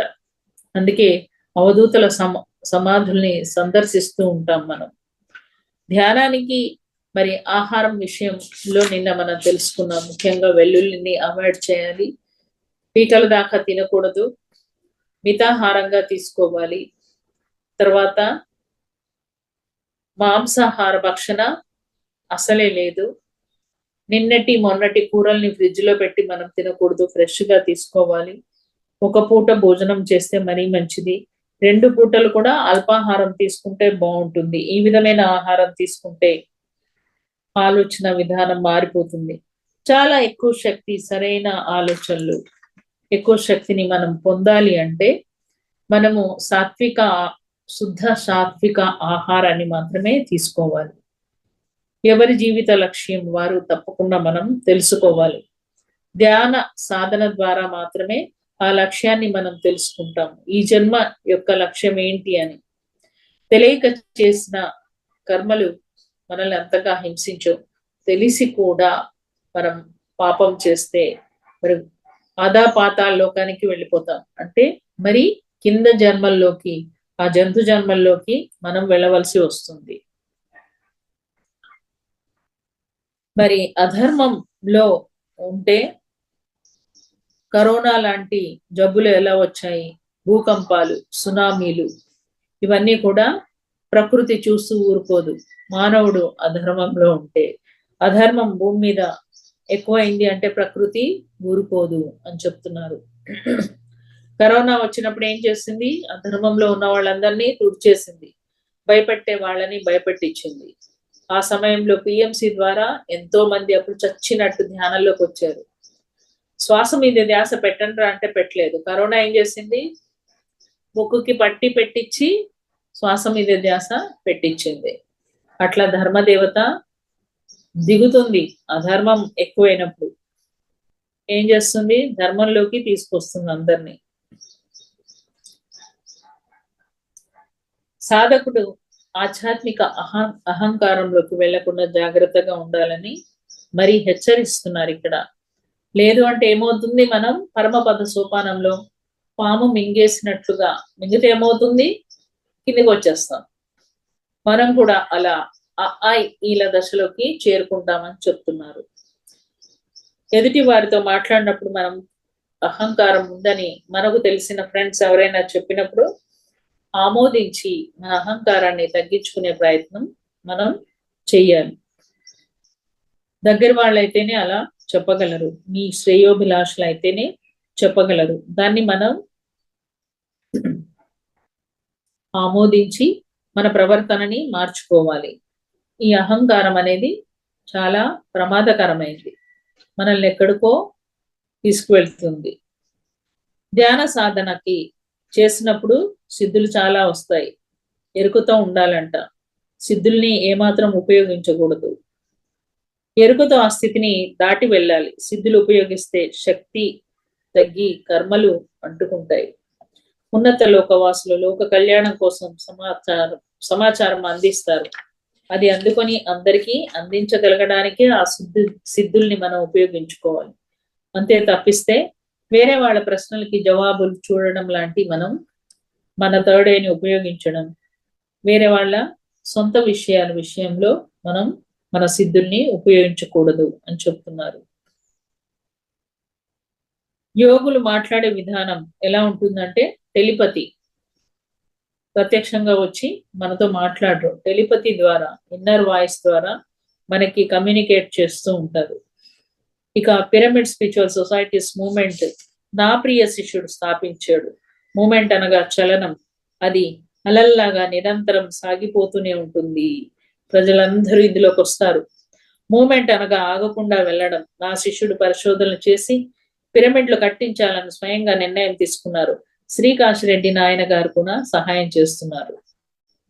PSSM కి ఏదో ఒక లోగో ఉండాలి అన్నట్లు ఒక ధ్యానంలో ఎక్కడ ఎక్కువ శక్తి వస్తుంది అని సొంతంగా కర్నూలులో ఉన్నప్పుడు ఒక చిన్న చెక్క పిరమిడ్ తయారు చేయించి ఎన్నో పరిశోధనలు చేశారు పత్రిజీ. పిరమిడ్లు నిర్మించారు. ధ్యాన ప్రచారం ఎవరైతే చేస్తారో వారు ఖచ్చితంగా సత్యలోకానికి వెళ్తారు. నా శిష్యుడు ఏది చెప్తే అది జరిగి తీరుతుంది. పూర్వజన్మ సుకృతం ఉంటే గాని PSSM లోకి రాలేరు, అది గుర్తుపెట్టుకోండి. PSSM అన్నిటికన్నా మిగిలిన ఆధ్యాత్మిక సంస్థల కన్నా వైవిధ్యమైంది. ఇది ముందుకు వెళ్తుంది రానున్న కాలంలో. ఎప్పటికైనా అందరూ కూడా ఇందులోకి రావాల్సిందే అని జోస్యం చెప్పేస్తున్నారు సదానంద యోగి గారు. ముఖ్యంగా PSSM లో మహిళలకి పెద్దపీట వేసింది. స్త్రీలలో శక్తి ఎక్కువగా ఉంటుంది. వాళ్ళు స్త్రీ శక్తి ధ్యాన శక్తి కలిస్తే భూమండలంలో ఎంతో కొంత మార్పు వస్తుందని మహిళలకి పెద్దపీట వేయడం జరిగింది. మగవారితో పోలిస్తే స్త్రీలలో ఆధ్యాత్మిక శక్తి ఎక్కువగా ఉంటుంది అని చెప్తున్నారు. PMC పిరమిడ్ మెడిటేషన్ ఛానల్ మరి పత్రిజీ మానస పుత్రిక అని చెప్పొచ్చు. ప్రతి క్షణం సత్యదర్శనం. కరోనాకు ముందే వచ్చింది PMC. కరోనా వస్తుందని ముందే తెలుసు మాకు. సదానంద యోగి పత్రిజీ వీరికి ముందే తెలుసు అంట కరోనా వస్తుందని. ధ్యాన ప్రచారం ఎక్కడ ఆగకూడదని దానికన్నా ముందే PMCని తీసుకొచ్చారు. PMC ద్వారా చాలా మంది మెడిటేషన్ లోకి రావటం జరిగింది. ముఖ్యంగా యువతకి ఎంతో గొప్ప వరం ఇది. ఎంతో అమృతతుల్యమైన కార్యక్రమాలు PMC ద్వారా జరుగుతున్నాయి. ఇదివరకు పిరమిడ్ మాస్టర్లు ఒక్కొక్క ఊరు తిరుగుతూ పాంప్లెంట్లు పంచుతూ కష్టపడితే PMC వచ్చిన తర్వాత ప్రపంచ వ్యాప్తంగా ఉధృతంగా పనిచేస్తుంది PMC. అద్భుతమైన ధ్యాన ప్రచారం జరుగుతుంది. ఆ PMCని మనమంతా కూడా కాపాడుకోవాల్సిన బాధ్యత ఉంది మిత్రులారా.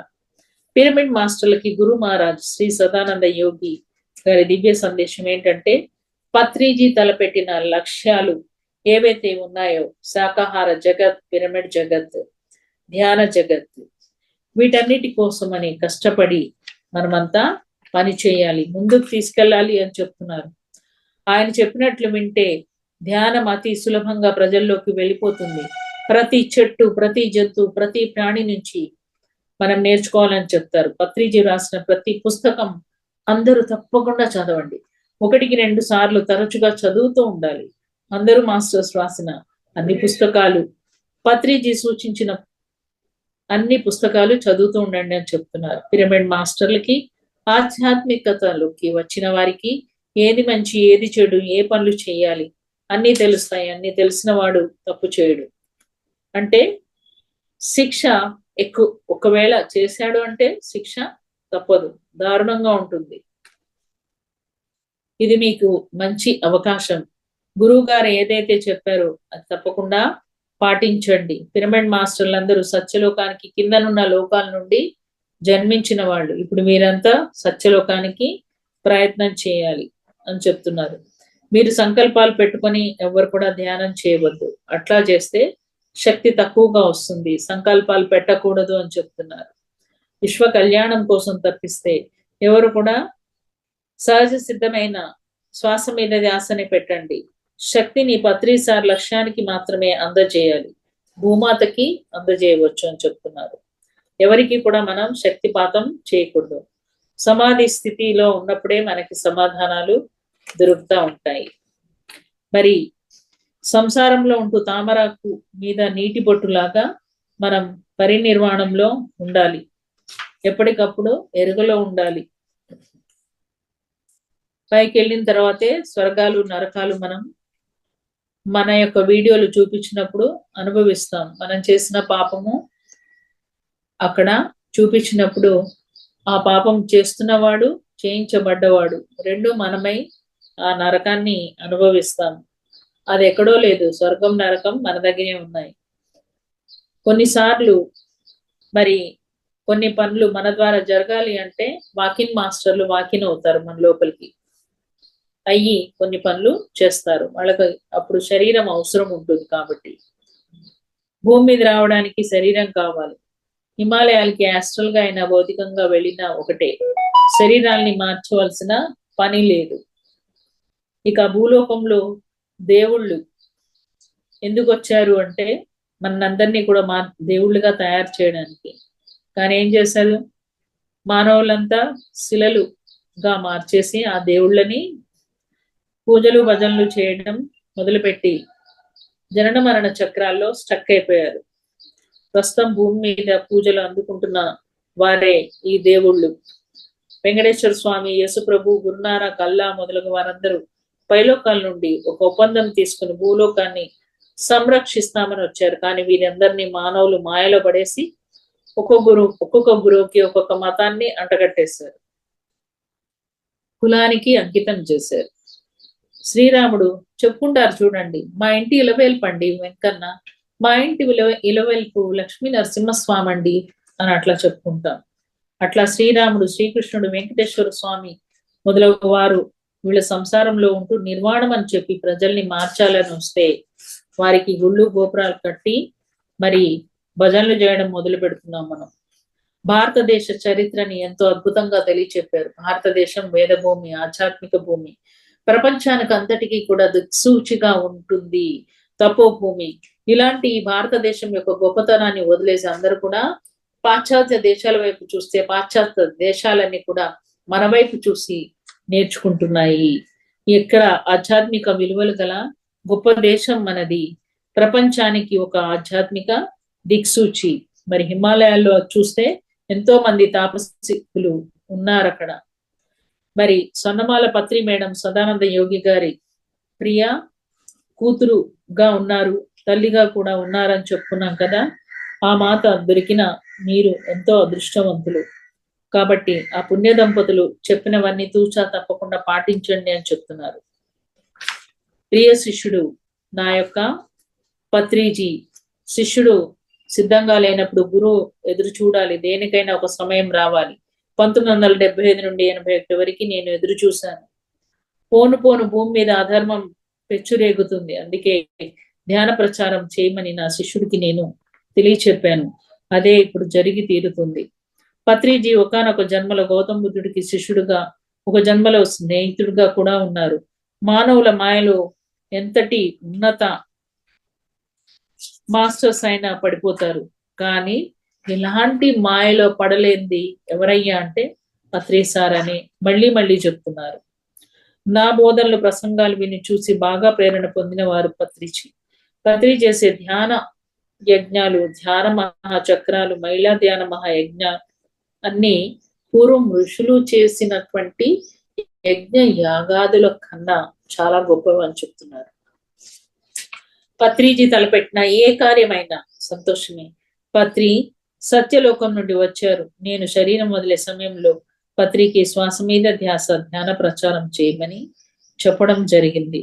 సదానంద యోగికి, పితామహ బ్రహ్మర్షి సుభాష్ పత్రిజీకి, స్వర్ణమాల పత్రి అమ్మకి, మహావతార్ బాబాజీకి, కాశీరెడ్డి నాయనకి, సకల సద్గురువులందరికీ శతకోటి ఆత్మ నమస్కారాలు, పాద నమస్కారాలు. ఈ పుస్తకంలోని జ్ఞానము ప్రశ్నలు జవాబుల ద్వారా అందించడం జరిగింది. మరి అందుకున్న వారు లక్ష్మీ ప్రభాకర్ రెడ్డి గారు, తర్వాత పూనా రాజేష్ గారు. గురు మహారాజ్ సదానంద యోగి వరిల ఆశ్రమం దగ్గర, బనగానపల్లి, కర్నూలు జిల్లా, ఆంధ్రప్రదేశ్. ప్రశ్నలకి సమాధానాలు అందించిన వారు గురు మహారాజ్ శ్రీ సదానంద యోగి గారు. అరబిక్ సూక్తులు అందించిన వారు గురు మహారాజ్ శ్రీ సదానంద యోగి గారు. 6 సూక్తులు తెలుగువి,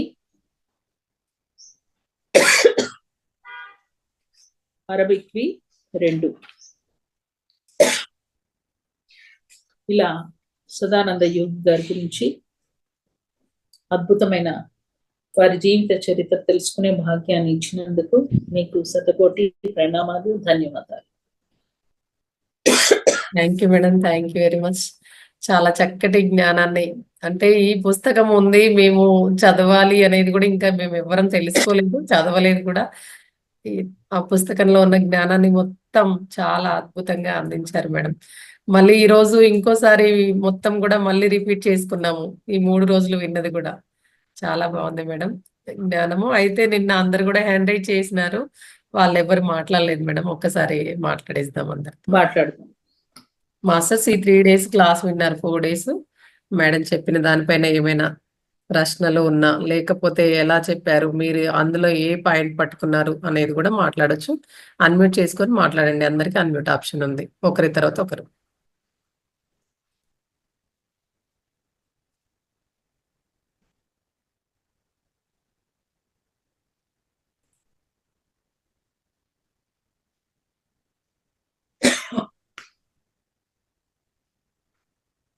పత్రి సార్ చేసిన ధ్యాన మహాయజ్ఞాలు గతంలో ఋషిపుంగవులు చేసిన యజ్ఞాల కన్నా గొప్పవని చెప్పారు. కారణం ఏంటంటే, ఇదివరకు యజ్ఞాలు బయట జరిగితే ఇప్పుడు యజ్ఞము అంతర్మదనం మన లోపల జరుగుతాయి.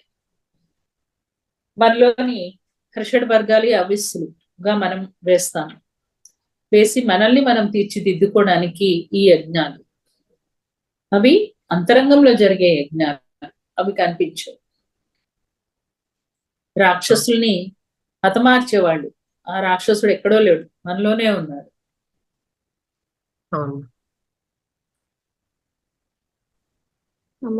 మేడం మాట్లాడండి మేడం. నమస్తే మేడం. నమస్తే. ఈ 3-4 రోజులు చాలా చక్కగా వివరించారు మేడం.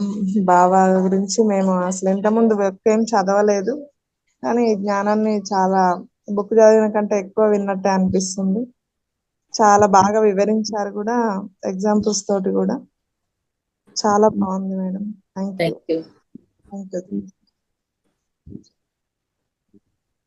మాస్టర్స్ ఇంకా అన్మ్యూట్ చేసుకొని మాట్లాడాలనుకున్న వాళ్ళు అన్మ్యూట్ చేసుకొని మాట్లాడండి. ధ్యాన సాధనని సార్ చెప్పిన జ్ఞానాన్ని ఇంకా అద్భుతంగా మనం ఎదగడానికి ఈ పుస్తకం దోహదపడింది. మరొకసారి పత్రిజీ గారి యొక్క గొప్పతనాన్ని, ఎంత గొప్ప గురువుని మనం దగ్గర ఉంచుకున్నాము, వారిని సందర్శించాము, వారి జ్ఞానంలో ఉన్నాము, వారి ఆరాలో ఉన్నాము మనము అనేది అర్థమైంది. ఆ గురువు ఎప్పుడు కూడా మన చేయిని వదిలిపెట్టాడాను అనేది కూడా తెలిసిపోయింది. గురువుని వచ్చిన కొత్తలో మేమందరము, అంటే మేము అనుకునే వాళ్ళం మేడం, ఎలా అంటే అరే మేము ధ్యానంలోకి వచ్చిన టైంకి సార్ లేరు, బాడీ వీకేట్ చేశారు, అంటే కలవలేకపోయినాం, చూడలేకపోయినాం, అందరూ అనుభవాలు చెప్తుంటే మీలాంటి వాళ్ళు అనుకునే వాళ్ళము. కాకపోతే తర్వాత ఏమర్థమైందంటే, సారు లేరు భౌతికంగా, కానీ ఆ జ్ఞానాన్ని మనం పట్టుకుంటే చాలు అని తెలుసుకున్నాం మేడం మేము. కరెక్ట్. అప్పుడైనా ఎప్పుడైనా సార్ ఫిజికల్ గా ఉన్నప్పటికీ ఇప్పటికీ కూడా ఒకటే రకమైన విధానం. అదేంటి అంటే వారి జ్ఞానాన్ని పట్టుకోవడమే. ఆ పట్టుకోవడంలోనే పత్రిజీ గారు మనకి దగ్గరగా ఉంటారు. ఇందులో సదానంద యోగి గారు ఏం చెప్తారంటే, మీరు మమ్మల్ని తలచిన క్షణంలోనే మీ పక్కనే ఉంటాం మేము, అది చూడగలిగే కళ్ళతో, నేత్రాలతో చూసినప్పుడు మీకు కనిపిస్తాము. ఆ భావన ఒకటి ఉంటే చాలు, ఒకసారి తలిస్తే చాలు, ఆ గురువుతో మనం కనెక్ట్ అయిపోతాం అన్నమాట. చైతన్యం అంతా విస్తరించి ఉంది, పత్రిజీ చైతన్యాన్ని. ఆయన ఇప్పుడు అందరితో కనెక్షన్ లో ఉన్నారు. ఎంతో మంది కొత్త వాళ్ళు సార్ని చూస్తూ, సందేశాల్ని అందుకుంటూ చక్కటి అనుభవాన్ని గడిస్తున్నారు. సార్ చెప్పేవారు రానున్న కాలంలో అంతా పిహెచ్డీలే వస్తూ ఉంటారని. మేము ఐఎల్ నుంచి మొదలు పెడితే మీరు పిహెచ్డి లెవెల్లో ఉన్నారు గత జన్మలోనే, వారు ఇప్పుడు వచ్చేస్తున్నారు. అద్భుతమైన అనుభవాలు చెప్తూ ఉంటారు. అంటే అందరిలోనే చూస్తున్నాం మేడం మేము ఇప్పుడైతే. అవును.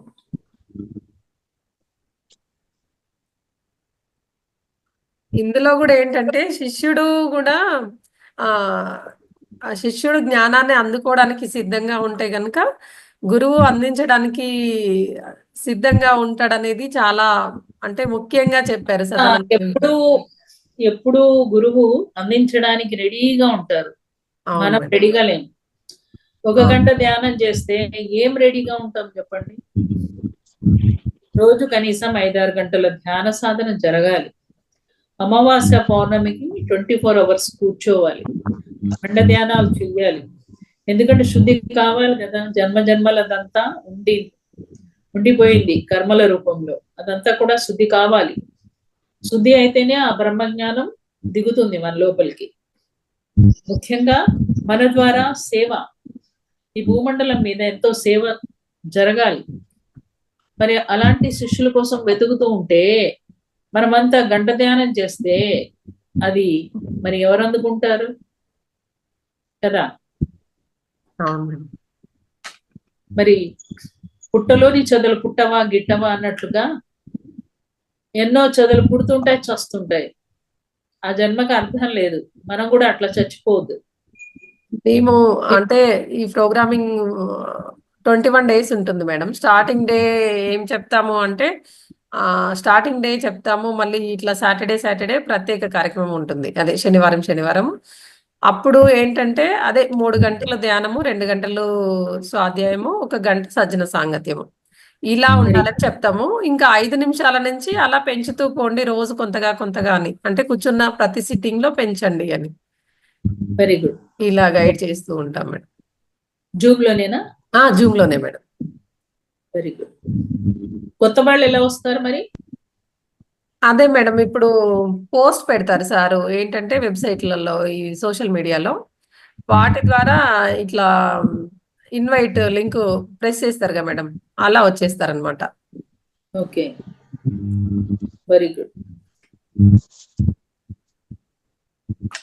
ఇంకా మేడం అయితే ఒకటి ఏంటంటే డౌట్, ఇప్పుడు సేవ వల్ల ఏంటంటే ఇప్పుడు మార్నింగ్, మధ్యాహ్నము, నైట్ ఇలా ఉందనుకో, సేవ వల్ల మాకు ఏంటంటే టైం తగ్గిద్ది కదా ధ్యానానికి.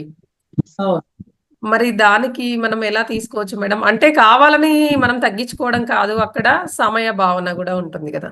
అది ఆటోమేటిక్ గా జరిగిపోతుంది. ముఖ్యంగా సేవలో సాధన జరిగిపోతుంది మేడం. Okay madam. అంటే ఇప్పుడు మార్నింగ్, నైట్, ఆఫ్టర్నూన్ ఇప్పుడు 3 times ఒక్కోసారి చేయించాల్సి వస్తుంది కదా మేడం. అలాంటి టైంలో మేము ఓన్లీ హోస్టింగ్ గానే ఉండాల్సి వస్తుంది కదా. మాకు మళ్ళీ ఇంట్లో పనులు అట్లా అవుతుంది. అక్కడ ఎట్లా మెడిటేషన్ కి ఎట్లా టైం కేటాయించాలనేసి. అంత సాధన జరగకపోవచ్చు, కానీ ఎంతో కొంత సాధన అయితే జరుగుతూ ఉంటది. అయితే సేవలోనే జటిలమైన కర్మలు దగ్ధమవుతాయి. ఇప్పుడు సాధనలో జరిగేది ఏంటి? మనకి కర్మలు దగ్ధమవుతాయి, జ్ఞానంలో వస్తుంది, ముక్తి మోక్షము లభిస్తుంది. అదే కదా, ధ్యానం ద్వారా జ్ఞానము, జ్ఞానం ద్వారా ముక్తి మోక్షం. సేవ ద్వారా కూడా అంతే. ఆ సేవలో మీరు అక్కడ హోస్టింగ్ చేస్తూ ఉంటారు, ఎంతో మంది సజ్జన సాంగత్యం జరుగుతూ ఉంటది, ఎంతో మంది జ్ఞానాన్ని మీరు వింటూ ఉంటారు, అవునా కదా? ఊరికినే అక్కడ కూర్చోం కదా, చెప్పే వాళ్ళు ఏం చెప్తున్నారు అనేది వింటాము, విన్నదాన్ని విశ్లేషణ చేస్తాము. ఎందుకు బాగుంది, ఎందుకు బాగాలేదు, ఏం చెప్పారు, దీని అర్థం ఏంటి, ఎన్నో డౌట్స్ కూడా రేస్ చేస్తాము. అట్లా మీరు నేర్చుకుంటున్నారు, ఇక్కడ ఉండి సాధన జరుగుతుంది.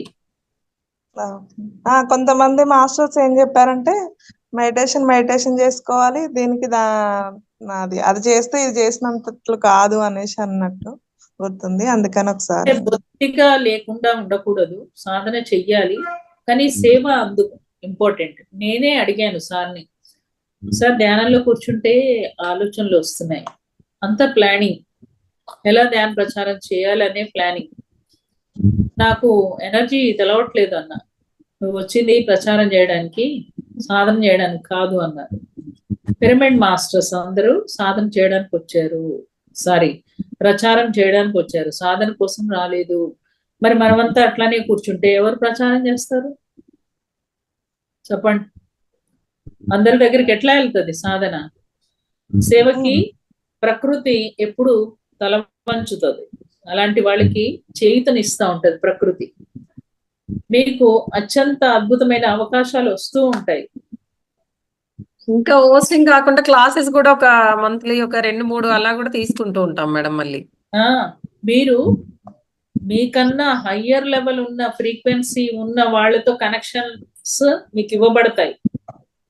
అవును మేడం, ఇదైతే కరెక్టే. ఎందుకంటే ఒక్కోసారి క్లాస్ లో ఏదో చెప్దాం అనుకుంటాం, ఇంకేదో వచ్చేస్తుంటది, అసలు తెలియకుండానే అలాగా వచ్చేస్తుంటది. మీరు యూనివర్స్ తో మమేకమై ఉంటున్నారు ఆ సేవ ద్వారా. అక్కడ జరిగేది చేసేది మనం కాదు, నడిపించబడుతున్నాం మనం. అయినప్పుడు ఏమవుతుందంటే యూనివర్స్ ద్వారానే మన ద్వారా వచ్చేస్తుంది. మనం ఒక పైప్ లాగా ఉంటాం అంతే. Yes. పైప్ లాగా ఉండడం అంటే ఏంటి? నీ ద్వారా పరమాత్ముడి యొక్క పని జరగడానికి నువ్వు సిద్ధంగా ఉన్నావు, ఇంకా అంతకన్నా ఏం కావాలా? ఆ స్థితిలో ఉంటావు నువ్వు ఆ సమయంలో.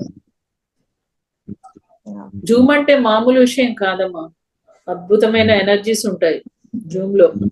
ఆ టైంకి మాస్టర్స్ దిగుతారు. సో అద్భుతమైన ఎనర్జీస్ ఉంటాయి సజ్జన సాంగత్యంలో. ఎప్పుడైనా అలసిపోయి ఇలా క్లాస్ ఉంటుంది మార్నింగ్, ఎలా అనుకొని మాస్టర్స్ కి గనక చెప్పుకొని పడుకున్నామంటే మేడం 1 అవర్కి ఒకసారి మెలకు వచ్చేస్తుంటది. ఇంకోటి క్లాస్ కూడా అంత ప్రిపేర్ అయ్యామో లేదో, ఎలా చెప్తామో అనుకుంటాం కదా. మాస్టర్స్ మీరు మమ్మల్ని నడిపించండి, మేము ఒక వాహనం లాగా ఉంటాము, అంటే మా ద్వారా చెప్పబడుతుంది కానీ మీరే చెప్పిస్తారు ఆ జ్ఞానాన్ని అనుకుంటే నిజంగా ఆ క్లాస్ మేము ఒక 30% అనుకుంటే 100% వచ్చేస్తుంది మేడం. అలా ఉంటుంది, అంటే అదంతా ఎక్స్పీరియన్స్ చేస్తున్నాం మేము. ఎగ్జాక్ట్లీ. నేను అనే భావనలో ఉంటే అక్కడేం పని జరగదు. అదే నేను ఒక డివైస్ లాగా ఉన్నాను ఆ మూల చైతన్యానికి అనుకున్నప్పుడు అద్భుతమైన వర్క్ జరుగుతుంది. ఇవన్నీ స్వానుభవం చెందుతున్నాం మేడం కొంచెం కొంచెం. కాబట్టి బాధపడేది ఏమీ లేదు సాధన జరగట్లేదు, మీరే ఇంకెక్కువ సాధనలో ఉన్నారు. ఆ రకంగా 3 సార్లు యాంకరింగ్ అంటే ఎంత అద్భుతం. కాదు మేడం, అప్పుడప్పుడు నిత్యము మీరు అదే పనిలో ఉంటారు, ఇంకా 24 అవర్స్ అదే పనిలో ఉంటారు. ఎందుకంటే ప్రోగ్రామింగ్ చేసే ముందర రిహార్సల్స్ ఉంటాయి మనకి కదా. ఆ బుక్ చదవడము, ఇన్ఫర్మేషన్ తీసుకోవటము, అదంతా చేయకుండా మనం డైరెక్ట్ రాలేము కదా. ఒక మేడం అయితే ఇన్ఫర్మేషన్ కూడా ఇంకోటి ఏంటంటే, ఇప్పుడు మామూలుగా ఒక క్లాస్ చెప్పినాం అనుకోండి, దాని గురించి పోనీ అక్కడ మామూలుగా భౌతికతలో ఇంతకు ముందు ఎలా ఉంటుంది, ఇప్పుడు రావణాసురుడు ఎగ్జాంపుల్ తీసుకున్నాం అనుకోండి మేడం, తను ఏంటి అంటే కంప్లీట్ నెగిటివ్ క్యారెక్టర్ కదా, అంటే మామూలుగా తీసుకోవడానికి ఓకే. అక్కడ నేను ఏమనుకున్నానంటే నా లోపల నాకు జరిగింది, రావణాసురుడు సరే నెగిటివ్ అంటే కొన్ని ఒక రెండిటి వల్ల ఇలా ఆయన పడిపోయాడు, కానీ ఆయన చాలా సాధన చేసిండు. ఇంకోటి ఏంటంటే కంప్లీట్ గా అలా కాదు, ప్రజల్ని కూడా చాలా బాగా చూసుకున్నాడు, అంటే ఆ అన్న పానీయాలకు ఎటువంటి లోటు లేకుండా చూసుకున్నాడు అని నేను క్లాస్ అయిపోయాక నా లోపల నేను అనుకున్నాను మేడం. ఎగ్జాక్ట్లీ మళ్ళీ డ్రీమ్ అంటే డ్రీమ్ లో వచ్చేసింది నాకు కంప్లీట్ గా. ఓకే, రాముడు రావణాసురుడు ఉంటే నిజంగా రాముడిని అందరూ పట్టించుకుంటున్నారు కానీ ఈ రావణాసురుడిని ఎవరు పట్టించుకోవట్లేదు, అక్కడ కూడా నేను పట్టించుకుంటున్నాను. అంటే నేను ఒకే స్థితిలో రెండింటిని, మంచిని చెడును ఒకే స్థితిలో చూసుకుంటున్నాను అనేది నాకు మాస్టర్స్ అక్కడ చూపించినట్టు అనిపించింది మేడం. Very good. అయితే ఎన్ని ఉన్నా ఒక్క అవలక్షణము అతని అధాపాతాలలోకి పంపించేసింది. ఏదైతే ఉండకూడదో అదే మనకి స్త్రీలోలత్వం ఒకటి, అహంకారము, ఇది అది ఆ రెండిటి వల్లనే అలా. అది ఏవైతే మనం ఎన్ని ఉన్నా ఉండకూడని ఉంటే మనము వెళ్ళిపోవాల్సిందే అదా పాతాళ లోకానికి అనేది కూడా మనం అక్కడ నేర్చుకోవాల్సిందే. మరి రావణ బ్రహ్మ అంటారు. అవును మేడం, సీతామాత కూడా తనని చాలా అంటే హాస్టల్ గా ఎంతో చేయడానికి చూసినా కూడా తను అంటే ఆ స్థితి అంటే తను ఏదైతే ఉన్నాయో అవి పోగొట్టుకోలేకపోయాడు. అవును, నిజానికి జయ విజయులు ఆ రకంగా జన్మ తీసుకుంటారు. అవును మేడం. దానికి మూలంలోకి వెళ్తే అవును మేడం. శిక్ష.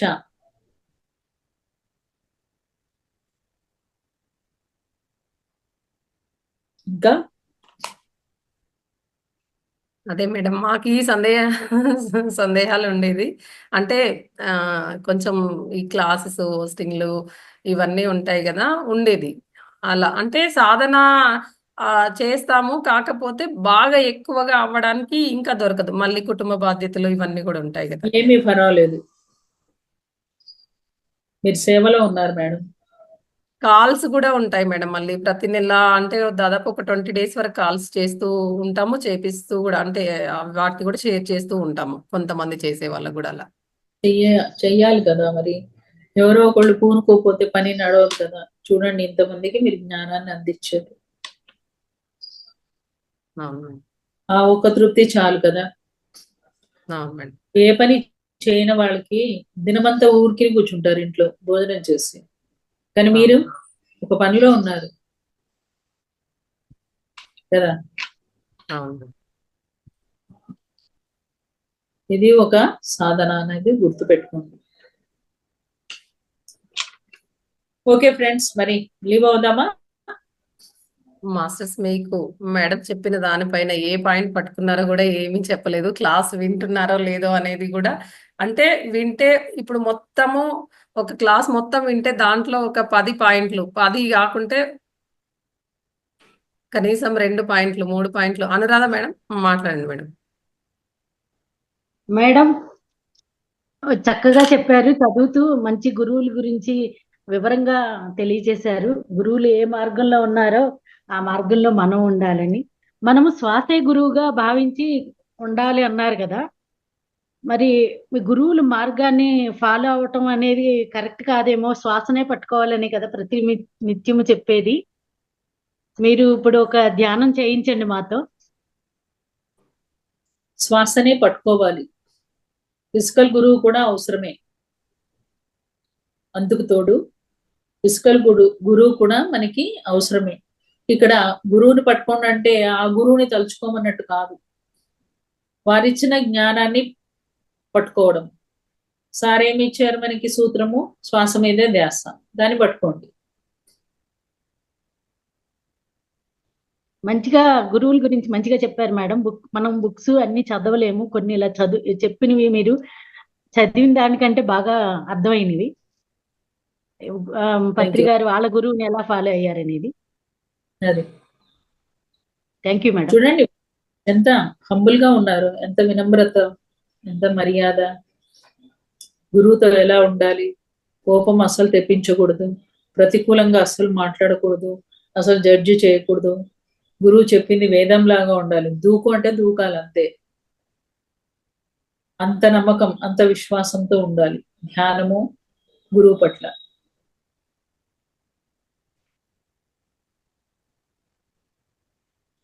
అదే అందరి జ్ఞానాన్ని తీసుకోవాలి, మళ్ళీ తన గురువు ఎవరో తన దగ్గరికి రావాలి అని చెప్పారుగా మేడం, నిన్న క్లాస్ లో చెప్పారు మీరు. అవును. అవును. అదే సదానంద అయితే శ్వాసే గురువు, శ్వాసనే గురువుగా డౌట్ భావించి ఏంటంటే ఉండాలి కదా. శ్వాసే గురువు కదా, మళ్ళీ గురువుని పట్టుకోవాలంటారేంటి అని. గురువు, ఆ శ్వాసే గురువు అని చెప్పిన ఒక గురువు ఉండాలి కదా. నువ్వెవరు చెప్తే అది గట్టిగా పట్టుకున్నావు? నీకంటూ ఒక ఫిజికల్ గురువు ఉంటే దాన్ని నువ్వు చెప్పబడ్డావు, శ్వాసే ఒక గురువు అని. అది చెప్పడానికి ఒక గురువు కావాలి కదా, లేకపోతే మీకు ఎలా తెలుస్తుంది? ఆయన చెప్పిన దాన్ని విశ్వసించి మనం దాన్ని పట్టుకున్నాం, పట్టుకొని సాధన చేస్తే అప్పుడు తెలిసింది మనకి, ఎస్ కరెక్ట్. సత్యాన్వేషణ చేశాము. సార్ ఏం చేశారు? సూత్రం ఇచ్చి లెక్క చేయమన్నారు. మనం ఆ లెక్కలోకి వెళ్ళిపోయాం. వెళ్ళిపోయినప్పుడు మనకు అనుభవాలు వచ్చాయి, అనుభూతులు వచ్చాయి, ఆత్మానుభవాన్ని పొందాము. లేకపోతే ఇవాటి రోజు సార్ లేకపోయినా ఇంతమంది ఎందుకుంటాం చెప్పండి? ఎందుకు? ఒక మార్గాన్ని తెలుసుకున్నామని. ఆత్మ జ్ఞానాన్ని పొందుతున్నాం మనం అక్కడ. ఆత్మ జ్ఞానమే కాదు, అనంతమైన లాభాలు పొందుతున్నాం. ఒకటి కాదు, రెండు కాదు. సార్ ఇదివరకు జీవితం సైంటిస్ట్ లాగా తన పైన తను చేసుకొని అందరిపైన చేసి ఇలా మొత్తం అంటే ప్రపంచాన్నే మార్చేసిరుగా మేడం. ఆయన మనల్ని మారమని ఏం చెప్పలేదు, శ్వాస మీద ధ్యాస పెట్టు అన్నారు అంతే. మనం మారాం.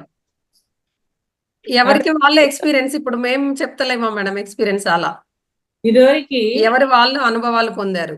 ఇద్దరు స్త్రీలు కలిశారంటే, అబ్బా నీ చీర బాగుందండి, మీ చెవులు బాగున్నాయండి, మీ బంగారం బాగుందండి, ఈ చీర ఎక్కడ కొన్నారండి, ఏం వండారండి, మీ అత్తగారు ఎట్లా ఉంటారండి, మీ ఆడబడిచి ఎట్లుంటారండి, ఈ ముచ్చట్లు ఉండేవి కవా, అవునా?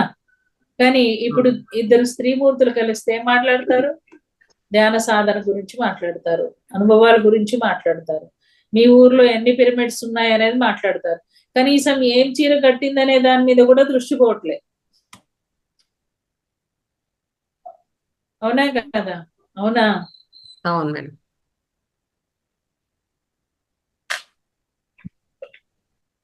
వాటి మీద ఇప్పుడు మనకి దృష్టి లేదు. డబ్బు మీద, సంపద మీద, దాచుకోవాలి అని, అంతా ఒకటే అనే భావన. మన భావన కూడా మారింది. కులం లేదు, మతం లేదు, అంతా ఒకటే అనే భావన. అందరం కలిస్తే ఎంత ఆనందం. కలిసి చేస్తూ ఉంటే, కలిసి షేర్ చేసుకుంటూ ఉంటే, ప్రతిదీ కూడా అందరిది ఒకటే ఆలోచన, అందరిది ఒకటే భావన, అందరిది ఒకే లక్ష్యము. ఎంత అద్భుతం. వైవిధ్యత లేదు అక్కడ. అందరము ప్రాపంచికమైన వస్తువులని అంటే వాటి అన్వేషణ లేకుండా జ్ఞానాన్ని మాత్రమే పట్టుకోవడానికే అదే ప్రయత్నంలో నిరంతరంగా అదే సాధనలో ఉంటున్నాం మేడం ఇప్పుడు. అది మనందరి లక్ష్యం ఒకటే. Thank you madam. Thank you.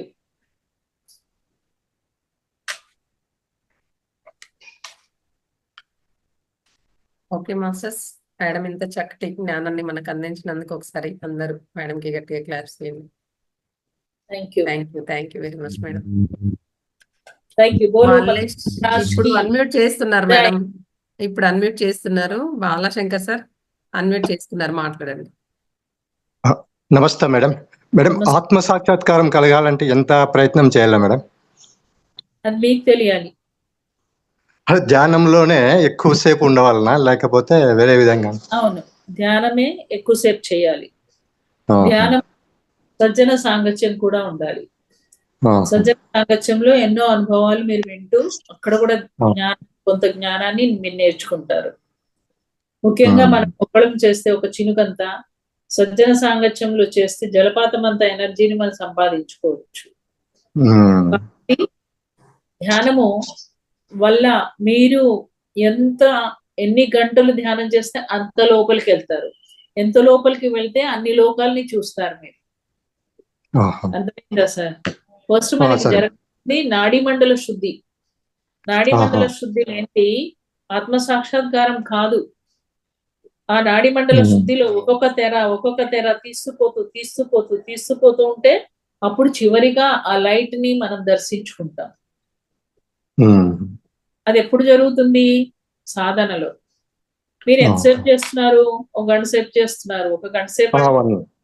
ఒక గంట సేపు చేయడం అంటే ఎలాంటిదంటే, మీరు పక్క మించి లేచి ఆ తలుపు దగ్గరకు కూడా వెళ్ళట్లే. రోజు మీరు తలుపు ఎప్పుడు తీస్తారు, గేట్ ఎప్పుడు తీస్తారు, బస్ స్టాండ్ ఎప్పుడు పోతారు, బస్ ఎప్పుడు ఎక్కుతారు, ఢిల్లీ ఎప్పుడు చేరుకుంటారు? ఎంత ఉంది ప్రయాణం. అవును కాదు మేడం, ఇప్పుడు భక్తి ద్వారా పొందవచ్చా, ధ్యానం ద్వారా పొందవచ్చా మేడం? సార్ 4 ఉన్నాయి సాధనలు. ఈ 4 సాధనలో ఏ ఒక్కటి లోపించినా మనం ఆత్మ సాక్షాత్కారం పొందం. ధ్యానం చేయాలి, సజ్జన సాంగత్యం చేయాలి, స్వాధ్యాయం అంటే పుస్తకాలు చదవాలి, అన్నిటికన్నా మించింది సేవ చేయాలి. సేవ లేకపోతే మీరు ముక్తి మోక్షాన్ని పొందరు. సేవలో ఏం జరుగుతుంది అంటే, మీరు కొన్ని వదులుకుంటారు. కొన్ని ఏంటి, అన్ని వదులుకుంటారు. సేవ ద్వారానే వదులుకోవడం అనేది జరుగుతుంది. నాది అనే భావన ఉండదు అక్కడ సేవలో. అవును. ప్రదానం చేస్తున్నప్పుడు నేనే ఎందుకు చేయాలి అనేది, నేను అనేది పోతుంది అక్కడ. బాత్రూమ్ లో లెట్రిన్ లో నేనెందుకు గడగాలి అనేది ఉండదు. నేను అనే అహంకారం పోతుంది. నేను బాగా సంపద పరుణ్ణి, నేనేంటి చీపురు పట్టుకొని ఊడడం, అక్కడ నేను అనేది ఉండదు. నేను వెళ్ళి అక్కడ శుభ్రం చేస్తా ఉంటాను పిరమిడ్ ని, ఆ బాత్రూమ్ లెట్రిన్లు కడుగుతాను ధ్యానమా చక్రంలో. నా అహంకారం పోవడానికి ఆ సేవ ఉపయోగపడింది. పడిందా లేదా? అలాగే సమయదానం చేస్తాం, మన యొక్క సమయాన్ని ఇస్తాం అక్కడ. అలాగే సంపద దానం చేస్తాము, అంటే సంపదను కూడా మనం అక్కడ దానం చేస్తాము. అవునా కదా? అవును మేడం, కరెక్ట్ మేడం. అంటే డబ్బును కూడా నువ్వు వదులుకోవడానికి సిద్ధంగా ఉన్నావు. ఆ డబ్బు ఇది కాదు అనేది అర్థమైంది కదా? అర్థమైంది మేడం, థ్యాంక్స్ మేడం, బాగా చెప్పారు మేడం. సో ఆ రకంగా మనల్ని ఎదగదీయడానికి పని చేస్తుంది సేవ అనేది. సేవ. నిన్ను నువ్వు కోల్పోతావు అక్కడ. అహంకారము అనేది ఉండదు. సంపదని దానం చేస్తావు, సమయాన్ని దానం చేస్తావు, జ్ఞానాన్ని దానం చేస్తావు, శరీరాన్ని కూడా దానం చేస్తావు. అర్థమైంది కదండి? అర్థమైంది మేడం. ఇంకోటి మేడం, ఇప్పుడు నిరంతర స్మరణ అంటే నామం పైన అయితే నిరంతర స్మరణ వస్తుంది. మనం ధ్యానంలో అంటే ఎట్లా స్మరణ మేడం? నిరంతరమా? స్మరణ లేదు ధ్యానంలో, జపం లేదు. ఇప్పుడు మనము పనులు చేస్తా ఉంటాము, దానిపైన మనం ధ్యాస పోవాలంటే ఇప్పుడు నామం పైన అయితే ధ్యాస పోతుంది. మామూలుగా మనము ఈ ధ్యానం చేయాలంటే ఆటోమేటిక్గా 1/2 అవర్ 15 నిమిషాలు కూర్చోవాలంటే అట్లా ఎట్లా అవుతుంది మేడం అది? శ్వాసని గమనిస్తాము, మనము నామస్మరణ చేయం అక్కడ. జపం లేదు, స్తోత్రము లేదు, ఏ దైవాన్ని తలుచుకోము. పూజ కన్నా, స్తోత్రము కన్నా, జపము కన్నా కోటి పూజ సమో స్తోత్రం. కోటి పూజలు ఒక స్తోత్రంతో సమానం, కోటి స్తోత్రం సమో జపం, కోటి స్తోత్రాలు ఒక జపంతో సమానం, కోటి జపం సమో ధ్యానం, కోటి జపాలు ఒక ధ్యానంతో సమానం. అలాంటి కోటి ధ్యానాలు చేస్తే నువ్వు లయమైపోతావు. అప్పుడే జరిగేది ఆత్మ సాక్షాత్కారం. చివరి మెట్టు ఏంటి అంటే ధ్యానమే. లేదు నేను పూజనే చేస్తా అంటే మీరు మొదటి దగ్గరే మెట్టు దగ్గరే ఉంటారు. మీరు చదువుతారా? పుస్తకాలు కూడా చదువుతారా? పుస్తకాలు చదువుతాం మేడం. అది కాబట్టి ఇక్కడ మనము కొంత శక్తితోటి అవతారం తీసుకున్న రూపాలని తలుచుకోము. వీళ్ళంతా కొంత శక్తితో వచ్చిన వాళ్ళు. మనం ధ్యానంలో మూల చైతన్యంతో కనెక్ట్ అవుతాం. అర్థమైంది కదా? అర్థమైంది, కరెక్టే మేడం. నేను చెప్పేది ఏమంటే మేడం, ఇప్పుడు మనము పోతా ఉంటాము, నామం అయితే గుర్తొస్తుంది, మనం శ్వాస పైన గమనించాలా? పోతున్నా, చేస్తున్నా, ఏం చేస్తున్నా? మంత్రాలు లేవు. అవు మేడం. వెంటనే కట్ చేస్తూ మళ్ళీ మనం శ్వాసని గమనించాలి, ఆ ఎరుకలో ఉండాలి. ఇది సాధనలో వస్తుంది. డే బై డే చేస్తూ ఉంటే వస్తుంది. స్విచ్ చేయగానే లైట్ వెలిగినట్టుగా వెంటనే రాదు. ప్రాక్టీస్ పైన వచ్చేస్తుంది. పని సమకూరు ధరలోన అన్నారు. డే బై డే మీరు ఒక్కసారి సైకిల్ నేర్చుకున్నారా? ఒక్కసారి డ్రైవింగ్ చేయడం నేర్చుకున్నారా? లేదు కదా. లేదు, ప్రాక్టీస్ సాధన చేస్తూ ఉంటే వస్తుంది. ఓకే, థ్యాంక్స్ మేడం, బాగా మంచి డౌట్స్ అన్ని క్లియర్ చేసింది, చాలా థ్యాంక్స్ మేడం. Thank you. పడుకునేటప్పుడు కూడా శ్వాసను గమనిస్తూ పడుకోండి. పని చేసేటప్పుడు పని మీద ఏ పని లేకపోతే మీరు పని మామూలుగా కళ్ళు తెరిచినప్పుడు కూడా శ్వాసను గమనిస్తూ ఉండండి. కళ్ళు మూసుకునేటప్పుడే ధ్యానం చేసేటప్పుడే శ్వాసను కాదు, మనకు తెలియకుండా ఒక్క శ్వాస కూడా బయటికి వెళ్ళద్దు అంటారు గౌతమ బుద్ధుడు. అంటే కళ్ళు తెరిచి పని చేస్తున్నప్పుడు కూడా పని మీద ధ్యాస, ఏ పని లేకుండా ఊరికినే ఉంటారు కదా, శ్వాస మీద ధ్యాస. సరే, థ్యాంక్స్, చాలా థ్యాంక్స్. ఓకే, నమస్తే. ఓకే ఫ్రెండ్స్, ఒకసారి అన్మ్యూట్ చేసుకొని మాట్లాడండి. బాలకృష్ణ సార్ ఇందాక అన్మ్యూట్ చేసుకున్నారు కదా.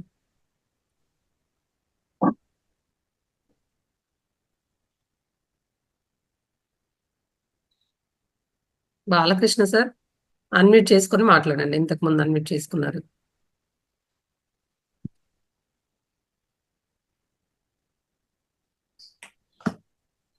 Okay madam, thank you very much. Okay, thank you. ధన్యవాదాలు మేడం, అందరి సందేహాలు కూడా తీర్చినందుకు. అందరికీ bye. Okay madam, thank you madam. Masters, మనం కూడా ఈరోజు 11 గంటల క్లాస్లో కలుసుకుందాము. అంతవరకు సెలవు. ధన్యవాదాలు.